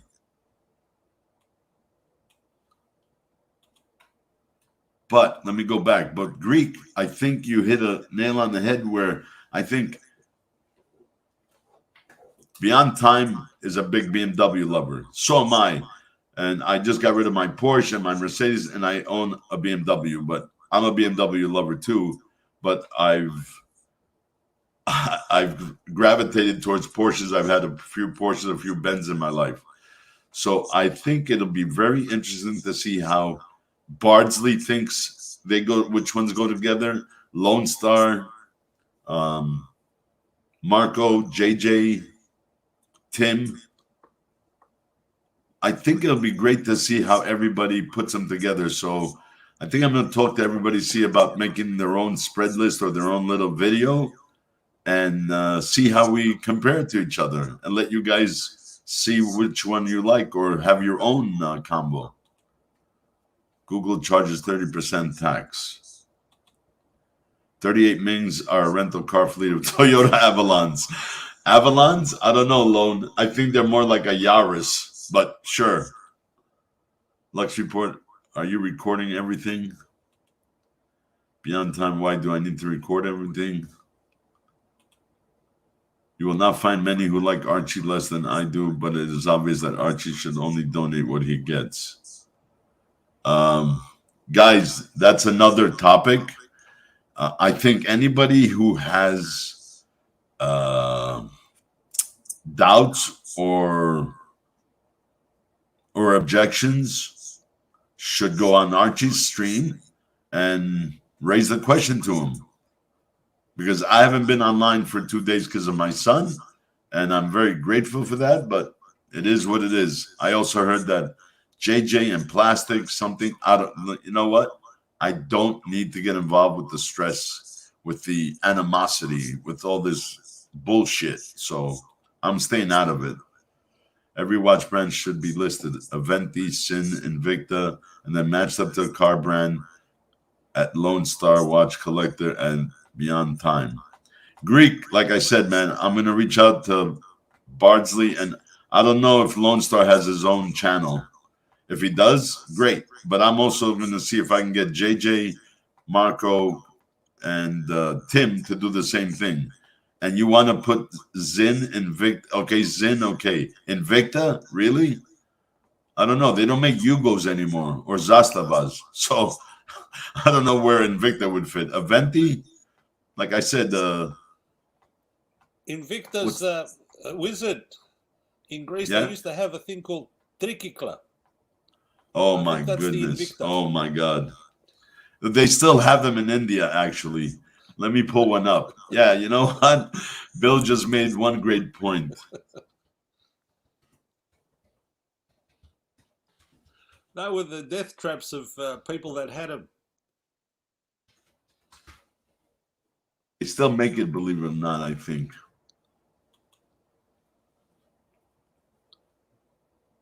I saw a program where there's a guy up in Thessaloniki that's making his own cars. Oh, wow.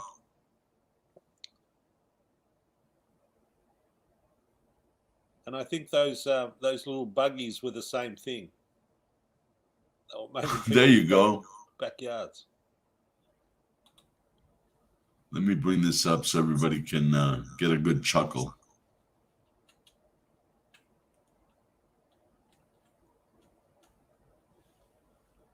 I definitely got to share the screen. So the Greek, here we go. From myself and Bill, we think an Invicta belongs with this car, the Bajaj Auto. There you go. That's where Invicta would be, in my opinion.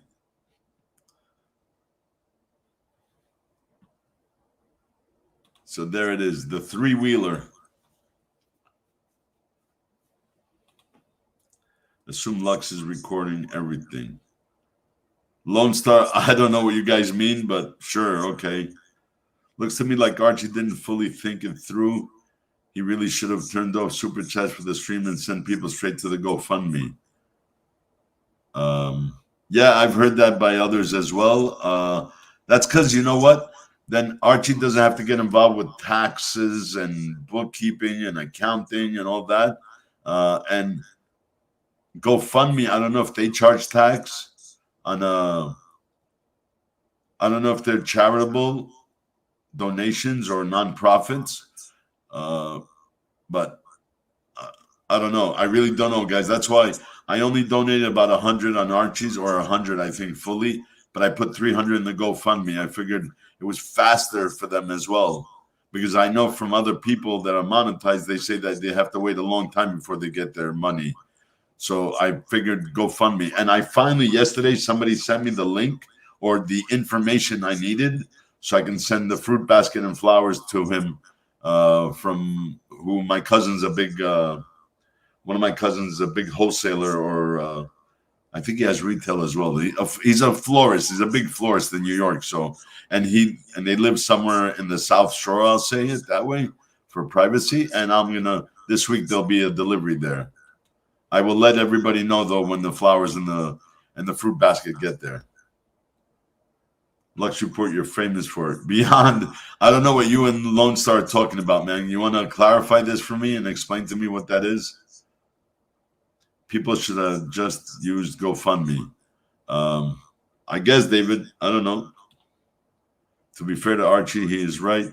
Google takes about 30% commission on all super chat revenue. Plus, Archie would have to pay tax on his Google earnings. I think he did say this on the stream. People told him that at danger, Will Robinson, but he didn't listen. YouTube 30% cut, then Australian tax office takes 32 to 45% depending on earnings. He's probably keeping 20%. Says he also has to wait for the donations to come through. It takes a month, apparently. In the meantime, he will pay from his own account. Beyond time, am I? I didn't know that. Greek yogurt, what a mess. Archie did make it clear from the start of the stream. I wasn't on from the beginning, but you guys did, so I guess you guys saw it. So there you go. There are costs associated to be fair. I wouldn't give a penny to any charity via that fellow, to be clear. Lone Star Watch Collector. I don't think Archie was asking people to donate to his stream. He was telling people to donate to the GoFundMe page. Yeah, but if charity was set up properly, they wouldn't have to pay that high taxes. Easy thing for Archie is he should take the hit, give the full $33.50. Otherwise, people have said they are going to report him for fraud. Oh, I don't know. See, it gets deeper and deeper, and that's why I stay out of this. Good answer. To me, what comes to mind is no good deed goes unpunished, right? So you need to mute your microphone when you're not talking to stop the echo. It's okay. It's just a light echo. He's getting a new mic anyway. Bill, mute your mic when you aren't talking. MDW Studio. Good morning. Good morning, MDW. Renee says that's a Coke, not a full black. There are none on Chrono 24. Morning, Lone Star. I prefer Noise than Jubilee, but what would I know? No, Stefan, we all agree. Beautiful. I have 16 people. bought it tax free for. Wow, you got it for nothing, buddy. You got it for nothing. God bless. Wearing in great health. Let's see if I can find one. Full black on Jubilee. So Rolex 16710. Full black on Jubilee. Oh, I think I found one.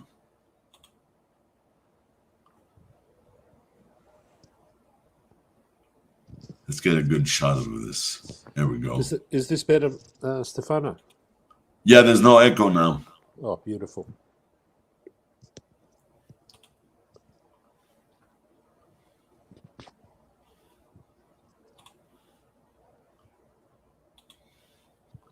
Share the screen. Renee, I just found it. I mean, it's probably a replica, but it doesn't matter. At least we know what you're talking about. So there it is. Let's see if I can make it bigger. No, it won't get bigger. But there it is. Yeah. All black instead of the two-tone bezel. Looks pretty good.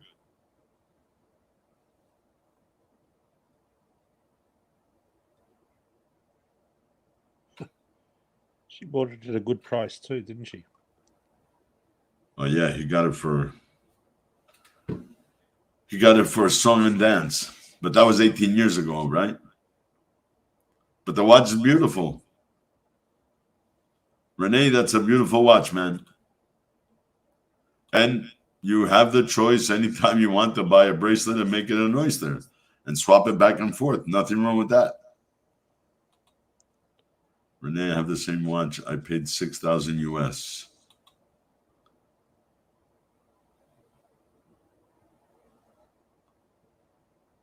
Greek yogurt. Oh, he's Australian, so I guess he knows all the stuff, the taxes and stuff. So $33.50 becomes $15.85, which means $17.65 goes to YouTube and tax office.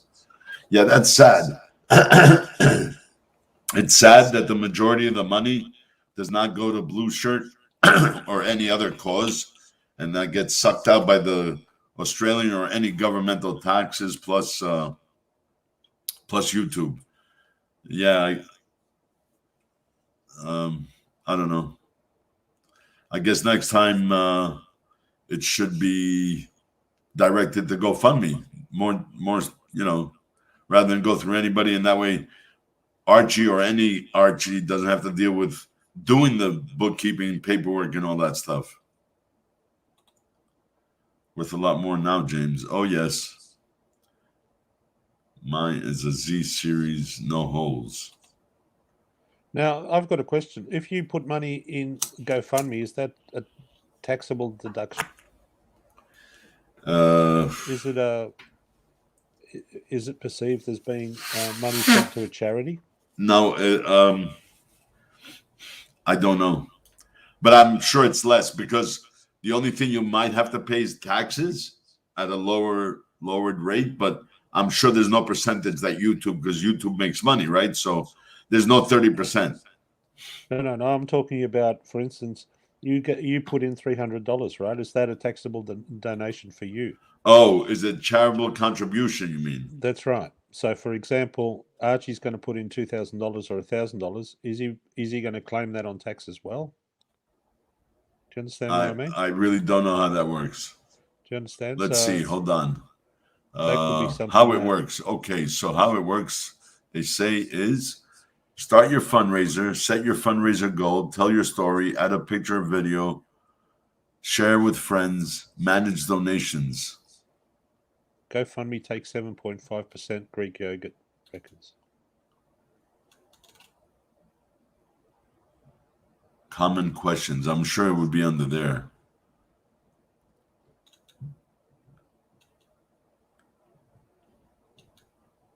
Are there any deadline? No. When if I reach my goal? The Lux report, it isn't 3,350. It's 3,500.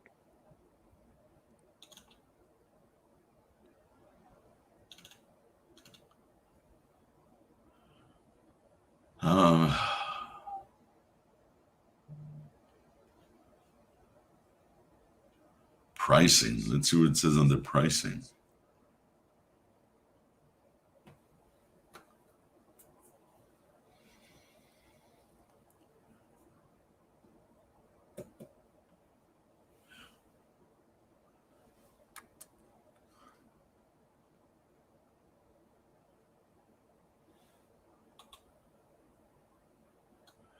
It says, how does charity fundraising work? Tax-deductible donations are processed by PayPal Giving Fund and securely sent directly to a registered charity.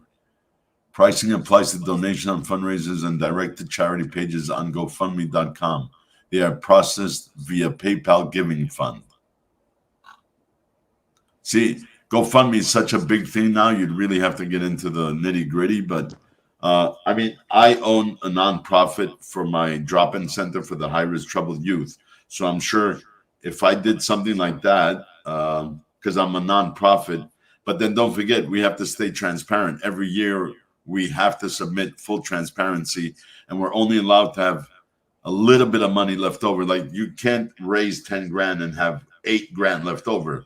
You're allowed within a 10 or 15% parameter to have money to keep going with something else. So, but I don't know how GoFundMe is, guys, and I don't know how it works. I love to watch. Wear 24/7, 18 years now. Renee, how's the stretch? If you're wearing it on a Jubilee, how's the stretch on your bracelet? And today, live stream 12 hours ago, didn't he say the total came to 3350 at Lux Report?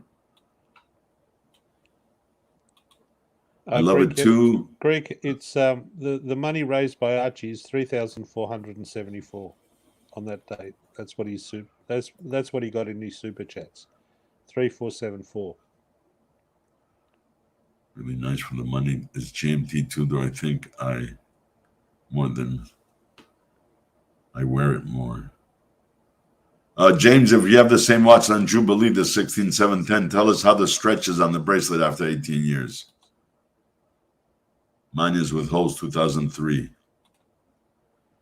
I didn't watch today's stream. I will check. Painful math there. Super chatting essential pisses away half of your intended donation. Danger, if that's the case, that it does, then yeah, GoFundMe would be the best way to go.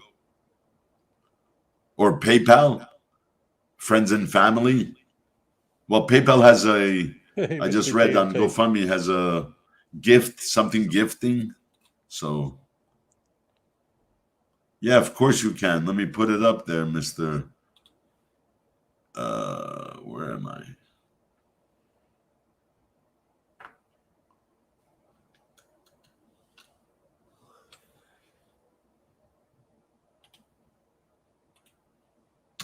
Link has been dropped there, Herr Higgins. How do you like my new watch, Wizard? Are you talking about your avatar? Yes, it's the new one I found. Oh, you just got that? No. I've been looking at watches, and this one's made by Peterman and Badat. Have you heard of these guys? The young guys in Switzerland, new watchmakers. I think I've heard of it a while back, but I don't know anything about them. So they're an independent brand. Yeah, but watchmakers, they worked for German companies and Swiss companies. Now they've sort of teamed up to make watches.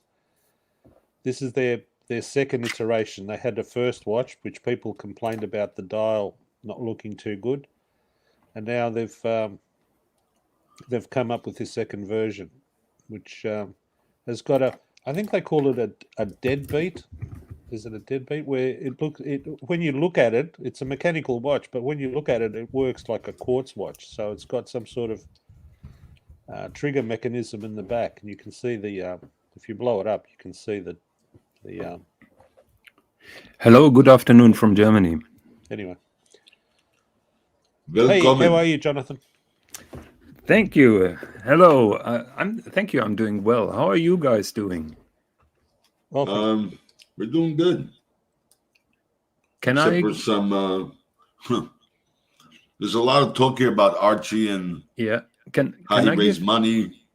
Can I give 2 comments about Archie and about you can give as many as you want? Okay.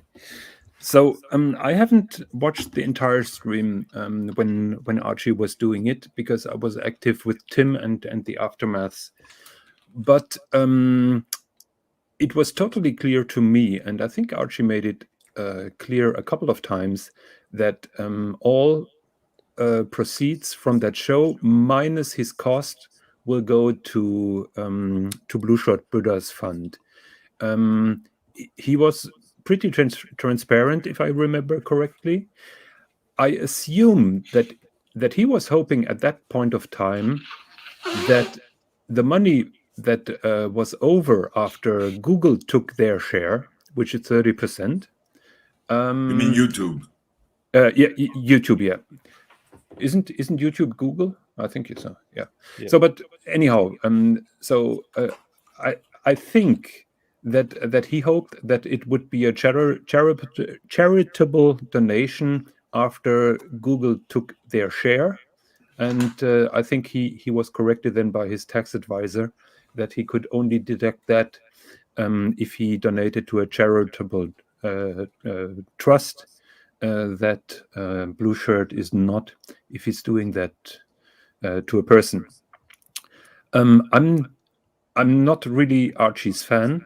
I will never be on his show. I have a lot of criticism how he's handling things, but all the people that are jumping now on him are a little bit unfair, in my opinion, because as far as I remember, it was totally clear that he would give the net proceeds of that show to Blue Shirt Buddha, and as far as I see, he's still out to do that.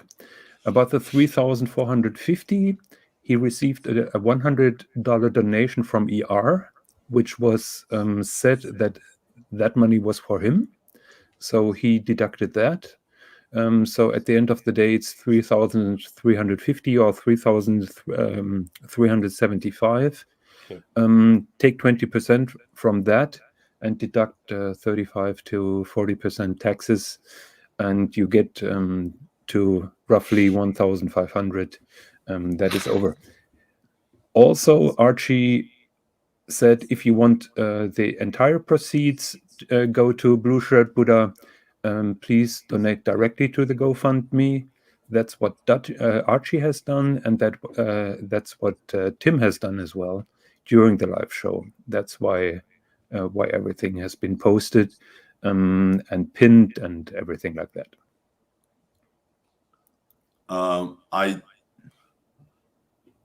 was in the, what the hell was it? Maybe 50% into the stream. I went on. I gave 3 $100 donation GoFundMe and 100 on his channel, but I don't think people are questioning what he said or the way he stated it, that he will donate all the net funds. I think people are questioning that from 33.50 or 33.75 or whatever the amount was that was stated or collected, that he said that he's giving $1,000 to the family and then a private donation himself. But I think people are questioning the legitimacy of the accounting deductions. So if everybody does 30% to YouTube / Google, whatever, and then 30% to the tax man, it leaves more than $1,000. I think that's what they're talking about. Yes, but I was just finishing, and that's why I'm so late on this stream. I've just finished Archie's stream, and he said that on yesterday's stream that he will put $1,000 in advance with his name, and the rest he will put on private donations, just to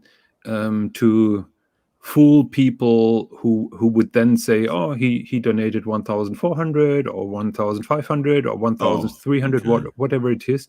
So he said the rest he will donate without his name, just that people don't see one amount and then criticize him again. Oh, okay. Like I said, I really don't want to get involved, but so that's what he said. If he does it, we will see. it's also a good point that the super chat money comes late, so he's paying out of pocket right now, Right. without Yeah, having because they the say money. it takes about a month or something, Jonathan. Yeah, I think so. Yeah. There is also one comment here. It could have been an easy fix if Archie would have turned off the super chats. Yes and no. You know, people are a little bit lazy, and people want to donate immediately and spontaneously.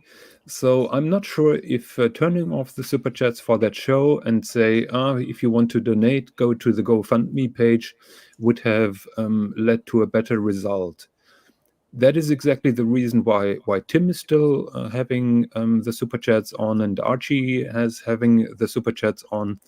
As an example, Marco's birthday stream, people said multiple times to donate directly to him, because Google will take a cut and he will have to declare it. But people have still been donating via super chats. I see. I don't know how that works. You guys know better, but You will find out as soon as you're monetized. But I know that you're not doing that for the money. no, I don't. Personally, I don't care if I ever get there. So Yeah. So now that we put that to rest, and I hope some people are calming down a little bit with their outrage, I would like to comment on the 16710, which has been discussed. That is one of my favorite watches. I own one since, I have to look actually. I'm bringing out the warranty paper. I think I bought mine in 1998, but let me check. Oh, you bought it way back when. Yeah. And as far as I remember, I knew already that it was discontinued, so I was trying to act quick. Let me check. Those are papers. James, why don't you buy it on the NATO strap and then just order the bracelet separately? I know it'll cost a few dollars more, but if that gets you closer and faster to the watch you really want, I mean, I don't see why not. Oh, so my watch was bought in July 2003. Wow. So I have it for almost 18 years, just like the other guy here. What is his name from Spain? We have another guy who owns one for 18 years. What is his name? Is it a lady? I thought it was a lady. René de la Pans. Yeah, Renee. He owns it also for. Renee's a male name as well. Yeah.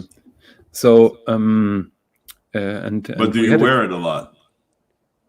He wore it a lot. Yes. You. I haven't worn it a lot because back in the time it was my only watch. I worn it for 1.5 years, and then I started to collect and buy watches like crazy. How's the stretch? None, basically. Okay, good. But does it have crown guards? Yes, still. I'm happy to report.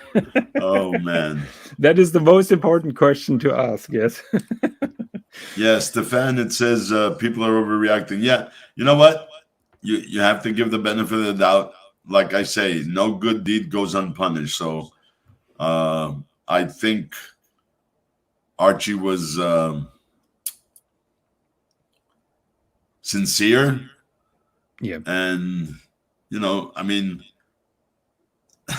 not for nothing, but when these guys who are monetized and depend on super chats to keep their channels going and stuff, they give up a day of super chatting just for a cause. Yeah, there's I know there's a, well, from what I hear from everybody, Google, YouTube / whatever takes a percentage, tax people take a percentage. Don't forget, Archie's going to have to run it through his books. So there's bookkeeping, accounting costs and stuff. So I don't know. I really don't know, guys. But like I said, animosity. For those who are questioning or have questions and doubts, should go on Archie's stream next time. I'm sure tonight. and ask him, hey, what's going on? What's the final tally? What's the final count? What did you deduct? This and that. And I guess Archie will give you the answers. Yeah, if I was Archie, and we know that he's lazy, but if I were him, I would make a little spreadsheet and show it on my stream. Yep, definitely. That is what came in. That is what Google, YouTube takes. That is what goes to my tax authority, and that is what I'm gonna give to Blue Shirt Buddha.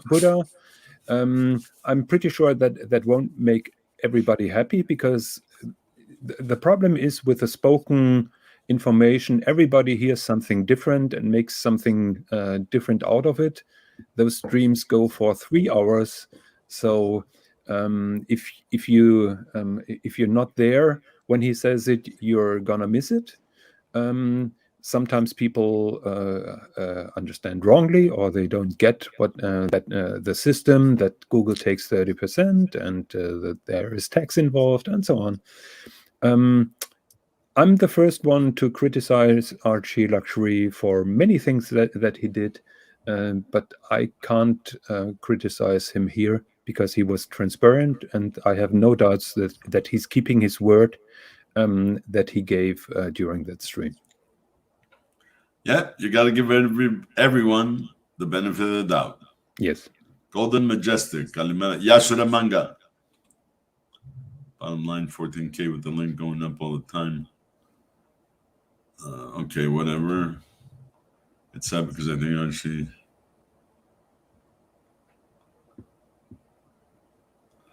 I got to get out of this one. Yes, that's the avatar is Peterman Bedat. Yes, Piruka. Yes, and he just explained that to us. Well, my last Porsche, James, was a Cayenne S with very little mileage on it because I rarely used it. Did you have a 911 as well? I used to have a 911. I used to have a 928S, and I used to have before that, my first Porsche was a 944. 92S was a beast, wasn't it, back then? The 928 was a beast, man. I mean, really a beast. It was a gray market car, if you guys remember that term, back in the mid to late 80s when they were importing vehicles. But the problem was no dealer would touch it. You would drive in and say, hi, I need a service. They would look at the car, look at you. They would check the VIN number and say, sorry, we don't service gray market cars. That happened with BMWs, with Porsches, with Mercedes, with Maseratis. I remember because I had a lot of friends that we bought gray market cars from a gray market dealer who would import them. I mean, I don't care, because when I went there, I was shocked to hear, what do you mean? I said, I paid it. It's legal. I have all the documents. Yes, but this car was brought in and the DOT changes to make it legal, drivable here. We don't touch those cars. Did you buy it? May I ask why? Because if something happens, he says, we owe you a car. So that's why we don't touch gray market. I go, not even for an oil change and a tune-up. No, definitely not. So then I went back to one of my friends who was a Porsche, BMW, and Mercedes specialist, his own garage, 4 bays, 5 mechanics, and I had it always serviced there. I never had a problem with it, though. Yes. So did you buy it new? I bought it with, then it had like 8,000 kilometers on it.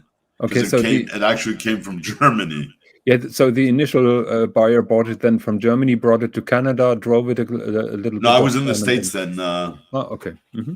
The guy was waiting for a 911 turbo, I think, and he got it. And that's when because that was the only car they had at the dealership in Stuttgart. So, and then my guy, the gray market importer back then, had brought in like a shipload, like maybe 20 cars. And when I walked in, I wasn't crazy about the color, but then when I sat in it and I took it for a test drive, oh my goodness, I fell in love. Yeah, that was a beast of a car. The same car that you saw in Risky Business.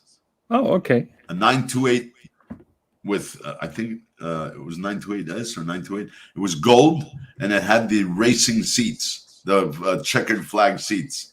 Oh, Stick shift. those checkered seat, those checkered flag that looks a little bit psychedelic, isn't it? I think Yes, it does. The checkered is not straight. It's a little bit twisted, so it It's a looks little like you're a on skew. LSD. Yeah, Yeah.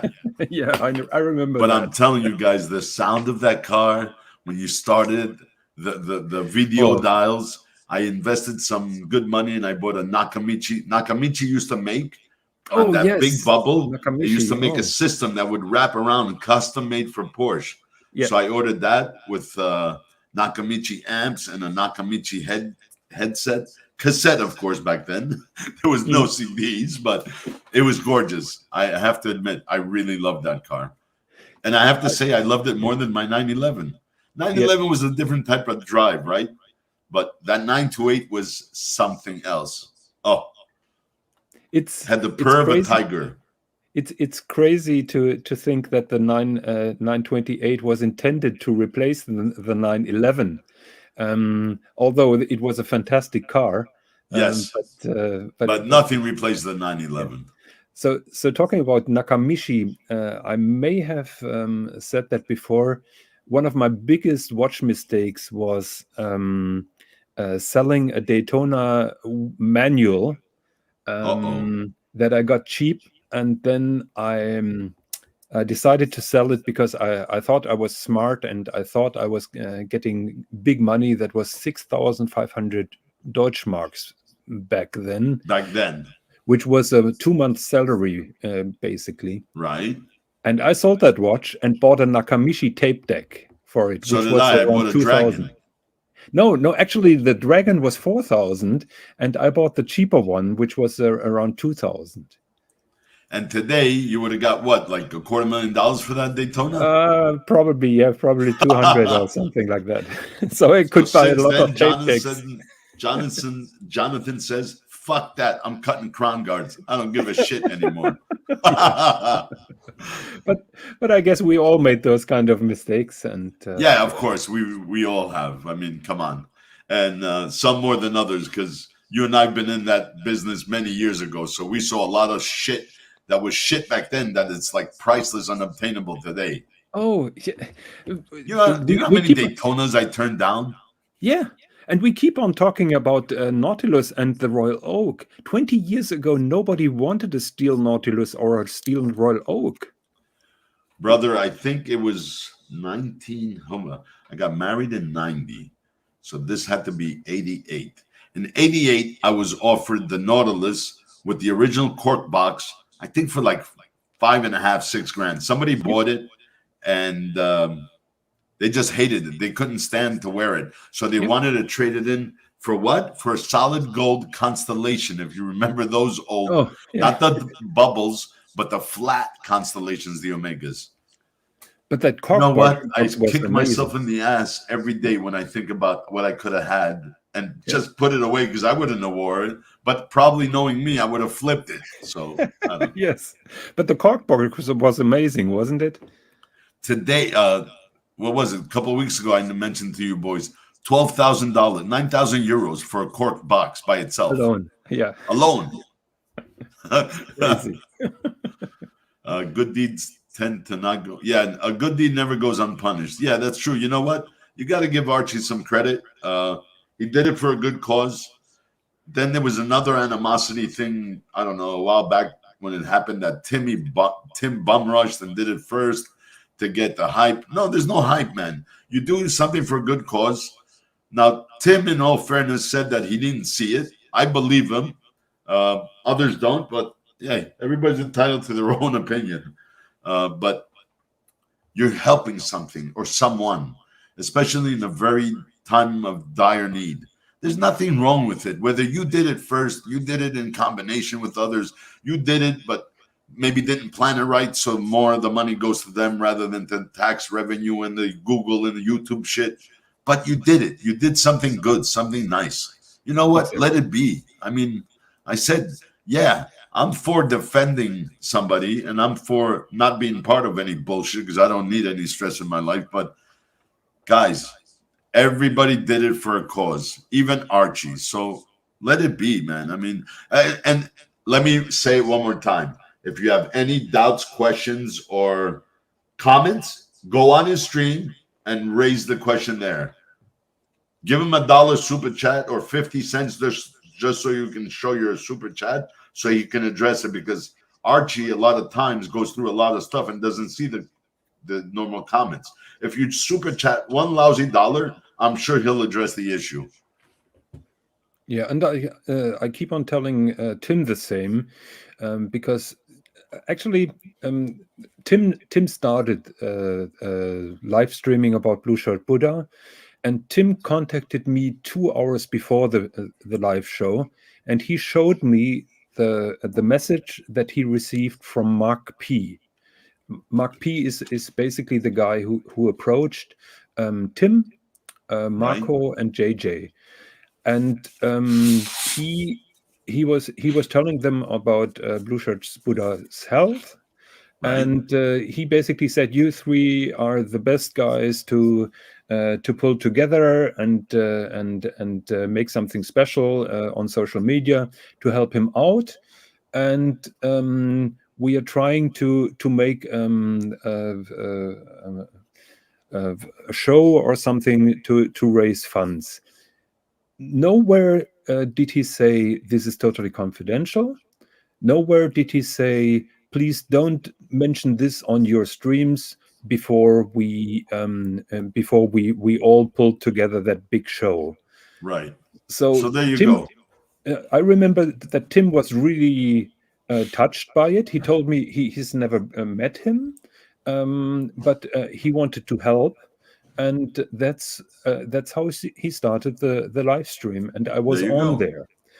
And during the live stream, he received messages from Mark P, who was totally furious because he wanted to keep that silent and secret, which doesn't make sense because the GoFundMe page told about all those health issues and everything. So everybody could have seen it, and every YouTuber could have started then his own fundraiser. Yes. So in my opinion, that criticism is not fair, not to Tim, not to Archie, but Mark P is totally upset, totally furious. He bombarded Tim during the live show with messages.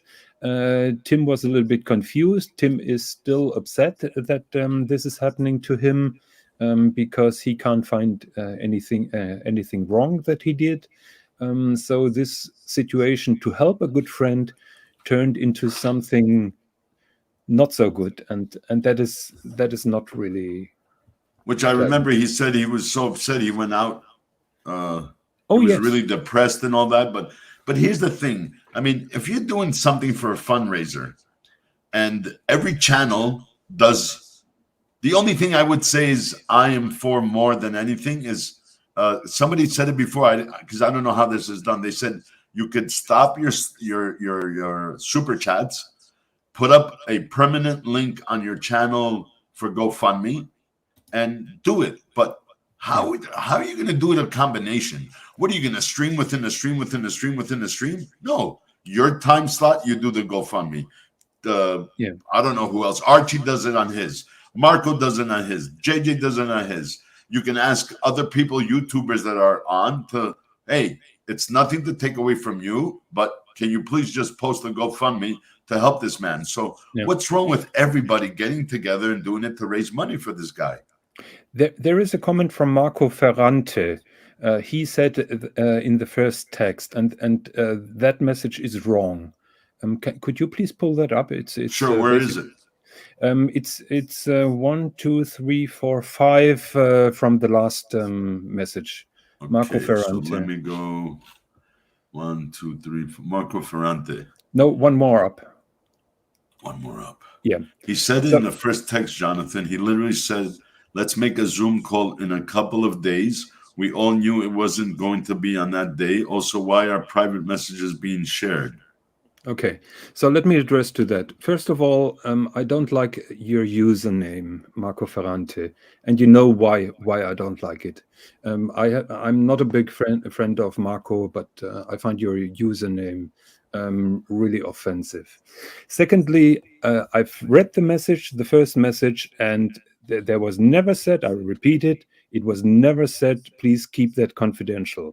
Yes, there was a mentioning of a private Zoom call, but the private Zoom call was about that big show that they could do all together. So you could assume maybe I mentioned it on the private stream and later we make a big show all together. Or it could be interpreted that please keep your mouth shut until we have the Zoom call. It was not really specific, that message. And so if anybody is to blame, it's Mark P, because he was not really 100% clear. And Tim said it as well. If you want to keep something confidential, the first sentence that you write is, this is 100% confidential, please keep that private. It didn't say. Why are private messages being shared?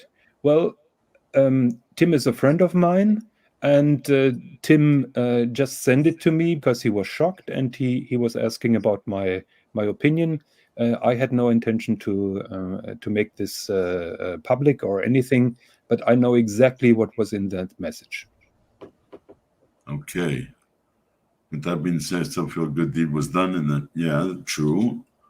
Let's continue to promote. Yes, I mean, exactly. It was done for a good cause. How it did it, who did it, how many times. You know what? That's all. I don't know. And wait a minute. You said something about the name Ferrante. Wasn't he an Italian soccer player? No, but obviously that is the real Marco. Marco's real name is that. And I thought it's another user who is using Marco's real name, and that I find offensive. Oh, but I think it's the real Marco, isn't it? Yeah, obviously, yes. The also known as Watch Cardinal. But yeah. I know Marco Ferrante. I mean, he's too young, but I remember a soccer player that was named Marco Ferrante. So yeah, okay, yeah. Marco's gone back to using his name. Okay, no, there was a time when people were doxing him, and I found that pretty tasteless. So yeah, Marco, blue shirt, stay strong, man, stay strong. We're all here. Yeah. We're all praying for your good health. So Marco, as you're using your real name, you see that I'm defending you even when we have our disagreements, and I'm gonna call out people who are doxing you. But if you're using your real name, that's good. Yep. Herr Higgins felt he should protect or defend somebody who's trying to be. Exactly. Can we start talking about what's sort of? Sure. Let's talk about Mings, something dear to your heart. Oh, dear God. Oh, yeah. Mings, baby. I have nothing to say about Mings. Mings screwed up that collaboration with those honey watches. I tried to get one. I didn't get one. I'm totally pissed off. So I'm not talking about this watch company. Maybe Jonathan, because you've been here a lot longer. Why? I don't know what they're saying. Timeout, Lux report, and time to move on. I don't get that. Anyway, must be some other kind of animosity that I don't get involved with. Like I said, yeah. I don't do this for anything other than chit chat for the watches, timepieces, whiskey, fragrances, whatever you guys want. So yeah, too much animosity. I would like to add two comments on about the 16710, which we were talking earlier. So I didn't experience too much bracelet stretch. With the Jubilee bracelet, that may be more severe than with the Oyster, like everybody knows. General advice, and I'm pretty sure, Wizard, you will agree. Please have your watches or the watch bracelets cleaned regularly, because dirt builds up between the bracelet links, and that dirt serves as a grinding paste and grinds your bracelets down. So yes, I definitely agree with that one. Get the bracelets cleaned, and they last for a very long time. Other than that, an Oyster bracelet to replace is not it doesn't cost the world. Particularly the old tuna cans ones. So if you need a new bracelet after 20 years, I think it still has served you pretty well. About Oh, yeah, you still got your money out of it. Yeah, and the bezel inserts, basically, I'm not sure. It depends a little bit on about the country.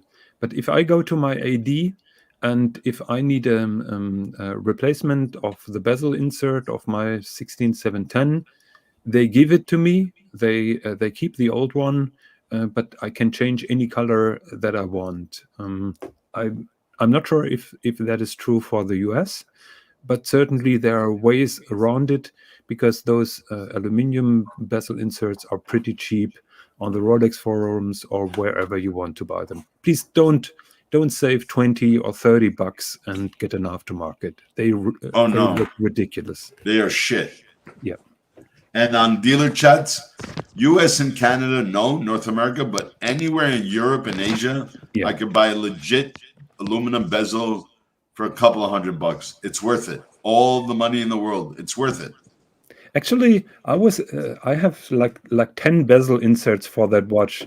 So basically what I did was you can easily take out the bezel inserts. And I went to Rolex service centers, for example, in London, without the bezel insert. And I told them, look, I've just lost it.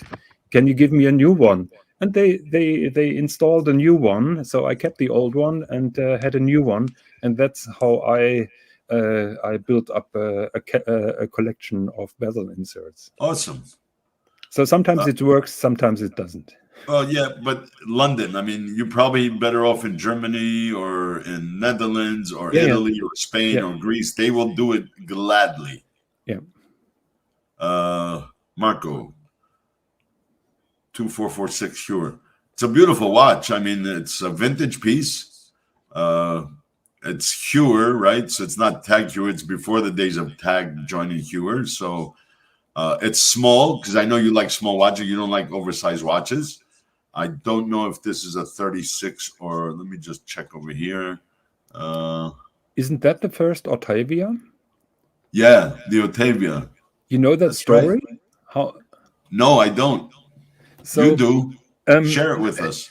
I'm old and my memory is not too well. So you're not old, you're mature. There's a difference. I'm fucking old. So what I remember is that there was a cigarette company that made a kind of special offer to their clients, right? And Heuer was hesitant to call it Heuer. So that's why they put the Otavia branding on. And this was just a limited run for a very special price, lower than the normal Heuer costed. And they sold like 500 or something of that, which was a big number back then for Heuer because the company was not doing good. And so it helped Heuer a lot, this kind of promotion or whatever, because first of all, they sold a couple of watches. Right. Secondly, it was advertised on every magazine. So they got a lot of coverage from this and a lot of coverage for the Heuer brand, basically free of charge. That's how I remember the story of the Otavia. Okay. Heuer, Otavia, 2446, chronograph, luminous hand, rotating bezel, screwed-on case, stainless steel, reverse panda, black dial, white subdials, plexiglass, leather, pin buckle, which I don't know why they call it pin. I mean, in the industry way back, we used to call them tang buckles. But anyway, 38 millimeter, Valjoux 72, manual wound, 1968 year production. It's a classic chronograph. Yes, it is. It's absolutely fantastic. I didn't know that they have a Pepsi bezel or something. Let me stop this and let me show this instead, because I think this shows a lot more detail to it. Marco, I know you're into those old chronos. I know you're into the 38 millimeter. I know you love that. I know you hate anything over a 40 like you're Bruce Wayne. But can you guys see this pretty good? Let me see. can Can see I it. make it bigger? Oh, A little bit. Okay, was so just- there's the watch. I was just Googling that, and there was a GMT version out of that chronograph. I'll drop you the link to one in the private chat. That is quite interesting. Never seen that before. Yeah. So basically, it's the Octavia, but with a GMT function. So with a little red hand, and with a Pepsi bezel. This is fully unpolished, fully unscathed, untouched. Nobody did anything to this watch. Wow. There's Is that the No, but I think that is the normal chronograph. Or yes. did you? I posted you a link to one. This is not from Marco's watch. I'll app. pull that up also. Yeah. This is Cure Leonidas SA. Okay. So Yeah, Leonidas, I know, is known as the world's best chocolate, imported and flown in daily from Belgium. Leonidas is a huge. I mean, they're known as the best chocolate, supposedly, but there is also a watch factory called Leonidas yes, in Switzerland, or there used to be. Yep. I love Leonidas as well. I'm a chocolate junkie. There's a picture. I've put something on private chat too. You might want to bring up, Wizard. Okay, so that shows that, guys. This is offered by Watchpool 24. And they're selling this watch. Condition 9 has rarely been worn and is totally, fully unpolished. So let me get rid of this. And let me go. Not a fan of vintage watches, but to be honest, it's the only one I'd ever consider. Oh, well, let me tell you. I mean, 38. So forget about the size for me. Everything else is beautiful. Let's pull up Herr Higgins Watch Pool 24. Let me press on that.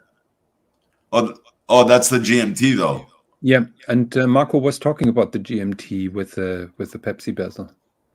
Is Watchpool a German company? I don't. Because I had it translated to English. Okay. All right. Probably so it is. Yes. go. Yeah. Can you guys see that? Oh, let me see if I can make it bigger. That is beautiful, isn't it?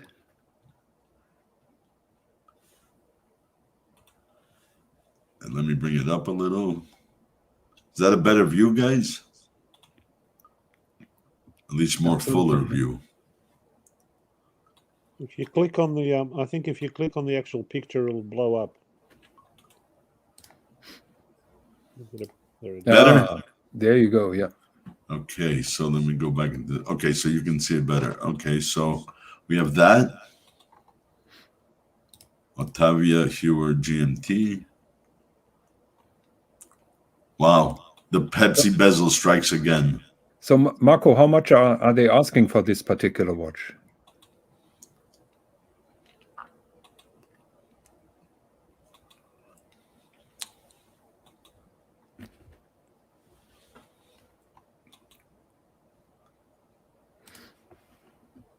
Hoyer Leonidas. You can tell it's been serviced because every time a watchmaker master puts his code in there. So it's been, I think, twice. I can see one on top and one on the side, on the bottom of Swiss. Okay, they hide. Okay, that's smart to hide the. Oh, and there it is. So that's it, boys. That's Bill put up This Barnaby's. I don't know if this is a real watch or not. It says 2446. $12,860 to the auction. Let me see if I can get a bigger picture. So I'm pretty sure Marco has another, a different watch inside, but he doesn't want to show it to us because he's afraid that somebody else is snapping it in front of his nose. Oh, Marco is here. I'll share it with you guys. Hey guys, how's it going? Hello, Marco. That's the one Bill put up. Salunograph Orvis. That's said it in the thing. It said it's going up for auction, and it's a Hoyer, but it doesn't say it on the dial. But that looks No, it old. doesn't. Hoyer 2446 Salunograph retailed by Orvis, a stainless steel chronograph wristwatch with the indicator circa 1970. $12,500 lot sold. It's at Sotheby's. So Yeah, in Hong Kong. I've never even seen a watch like this. Never seen that. Yeah, never. But like I said before, Tag Heuer or Hoyer was not doing well at that time, so I wouldn't be surprised if they would have tried many oddballs just to get the company out of trouble. So Marco, what is the story about that GMT? To be fair, I don't know much. Oh, sorry, I just stopped sharing my screen. It's okay. I don't know much about it, but I've just been following it because I'm a fan of the watch itself for a while now. Here, I don't know if that works. Let me put it up. There you go. So this one right here I found on Chrono because I've been following this like pretty loosely for like I don't know, a couple of years. I just think it's absolutely gorgeous. And this one here is like minty. I mean, here, I'll get a better picture. They had a really nice picture of the lugs. Look how crisp the lugs are. You could still see like the original bevel. And the bezel is in amazing condition. It just got serviced recently. It's the Valjoux 724. And it's got the original case back as well. I think it's just absolutely insane. Like it's almost a new old stock watch that's been sitting in a safe. I mean, look at the loom. The loom is like, look at this. That's insane. For a 50-year-old watch, it's crazy. Looks nice. What I really like is the segmenting of the numbers on the bezel insert versus the one that I showed up, which is Rolex style. But this is very unique, and I agree. The dial looks very, very nice. Also, the 24-hour hand. It's a beautiful piece. Yeah, they don't make watches like this anymore. Anyway, I just thought it was cool. Mm-hmm. I made a joke. Should I sell my stuff for this? Been thinking about just doing like travel time watches. Just get GMT. Or, how much do they want for it? It's actually not like considering obviously the condition age. It's 15,000, and it comes with the original box. Canadian, right? Canadian.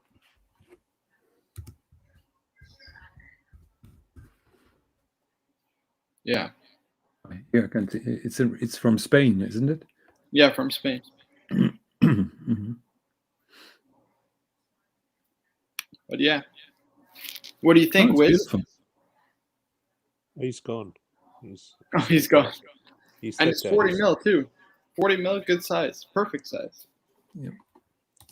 No, I like it. Me personally, I wouldn't go into vintage Hoyers, but that is just a personal thing. That I would scratch up at the $12,000 and add some money and get a vintage Rolex. But it's a beautiful watch, no doubt about that. I wouldn't be surprised. I wouldn't be surprised if that bracelet is still the first one. Because, yeah, it's the original strap, and it comes with the original buckle as well. Yeah, and I agree, it's in very good condition. Yeah, somebody's asking in the chat, like, are we sure it's an original watch? As far as I can tell, right, it looks all original because, I mean, there's no evidence that it's been repainted, reloomed from these images, right? And the bezel insert is definitely legit. It shows signs of wear as well, and you can see it's not been polished because the lugs are usually the telltale sign. The beveling on the lugs, the case back hasn't been changed, so it still has the Attavia Hoyer case back. It hasn't been polished to bits, so you can still actually read everything on it. The movement also looks very clean. I wouldn't be surprised. 1 second, do we have a picture of the case back? No, because usually there are repair marks when those watches are. I'll pull it up if there's. The movement looks exceptionally clean, right? It and looks like it's been untouched. and there is no corrosion where the O-ring sits. So I would assume that this watch spent most of its age sitting in this box in a drawer somewhere. Right. That's what they say. It's been like it's almost new old stock, right? I mean, Yeah. it's pretty incredible. But yeah, Yeah. there's no picture of the display back, unfortunately. That case back. But you can always ask. I'm sure he can take it off and give you a picture Yeah. of it. And one advice: get a decent watchmaker loop, perhaps with an LED light, and check those dials from these vintage watches very carefully, and you get an idea if they have been reloomed or not. From those pictures, it doesn't look like it's been reloomed, but I would like You never know. to have a closer look with a loop. Yeah, you never know with these pieces, right? And it's hard to tell always from like a picture, but usually reloomed watches you can tell pretty easily. But all the hands indices, the GMT hand matches, that's usually a big sign, right? Yeah.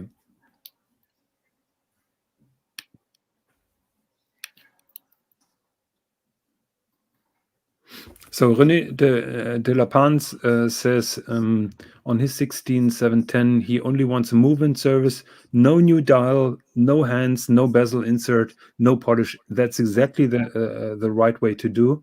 And I'm not sure if you're dealing directly with the Rolex Service Center.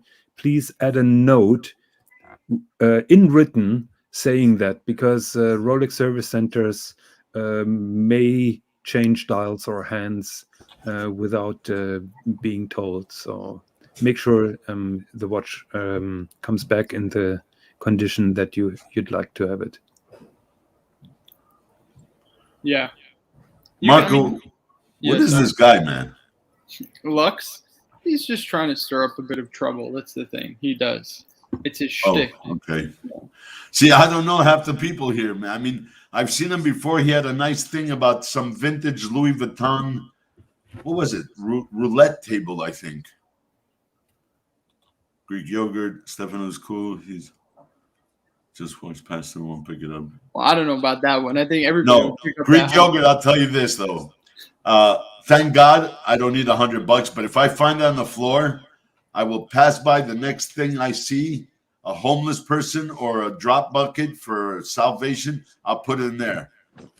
Because I don't want to have somebody's money and say, oh, whoever finds it, may they use it on doctors and stuff. I find it, I put it in a drop box, make sure a worthy cause, the less fortunate. Yeah, so to be fair, we had a story like that, Wiz. Me and my dad, about 2 years ago, we were going grocery shopping. It was like the 20th of December, so right around Christmas time. And we found a wallet literally right beside where we parked, right? And it had 1,300 Canadian in the wallet. And obviously there was like all the driver's license and everything. So we knew the person's address. So we actually returned it. And, she's like, thank you so much. This was my rent money. Otherwise I wouldn't have been able to pay rent. And God. It's like, you never do that. You know what I mean? God bless you, man. Yeah. See, you and Papa. She was such a nice lady too, to be fair. Like she wanted to invite us for dinner. Nice Asian lady, she wanted to feed us and she was really sweet. It's funny you say that. My mom, where was she? I know. We just landed from Italy to Greece. We were too many suitcases we had, my mom and all that stuff. So her and my aunt took a cab. My sister, my uncle, and I took the other one. My mother and my aunt found a bag, like a reusable shopping bag, those plastic things, but cheaply made. Inside the bag was newspapers, but little bundles rolled up of newspaper. So my aunt opens one up and she goes, "Hey, Rita, look." And my mother looks, she goes, "Whose money is that?" "What? Where'd you find it?" The bag was full of money, man. It was maybe, I don't know, 1 million drachmas was what? Maybe $4,000-5,000 maybe back then. So she says to the cab driver, "Excuse me." My aunt says, "Oh, we'll keep it. We'll split it." My mother goes, "I don't think so." "Where'd you drop off the last person that was in the cab?" "At the bus station." "Take us there now." He says, "But we're going the other side. Take us there first, then you can bring us home." They go there. They see a lady in front of the bus terminal security crying, this going crazy. I mean, crazy. A village lady, and my mother steps up and she says, "I'm sorry. I see you're very upset and you're crying. What happened?" And she goes, "Oh, I have the security here try to find the taxi number, but I don't know the number that brought me here." She goes, "Why? What'd you lose?" She goes, "My dowry. I have to go to the village to get married, and if I don't have this, I won't be able to get married. My whole life's a shambles, blah, blah." My mother goes, "Hold on." So she tells my aunt, "Over here." So my aunt walks up there, and bingo, she goes, "Oh my God." And the lady tried to give her one bundle. She goes, "Are you crazy?" She goes, "My mother even gave her $100 on top of it to go get married." So I'll never forget that. But my aunt was always, "We should have kept the money. We should have kept the money." Oh my God. But it was just a great story how my mother was telling us that my aunt was cheap, wanted to keep the money, or she wanted to take the bundle of the reward. She goes, "She could barely get married even with this. That's why." And you gave her money, American money. She goes, "Yeah, I gave her $100." Yeah. That's the thing, right? It's the law of reciprocity, right? What you do unto others is done unto you. So That's always right. try. You know? And we should all be grateful that we really don't desperately need the money that we find on the street. So basically, that should be the story or the moral of the story. We are all fortunate enough not to rely on that money that we find on the street, and so we can return it to the people who really lost it. Oh, everybody's silent. Did I say something wrong? No, I agree with you. No, 100%.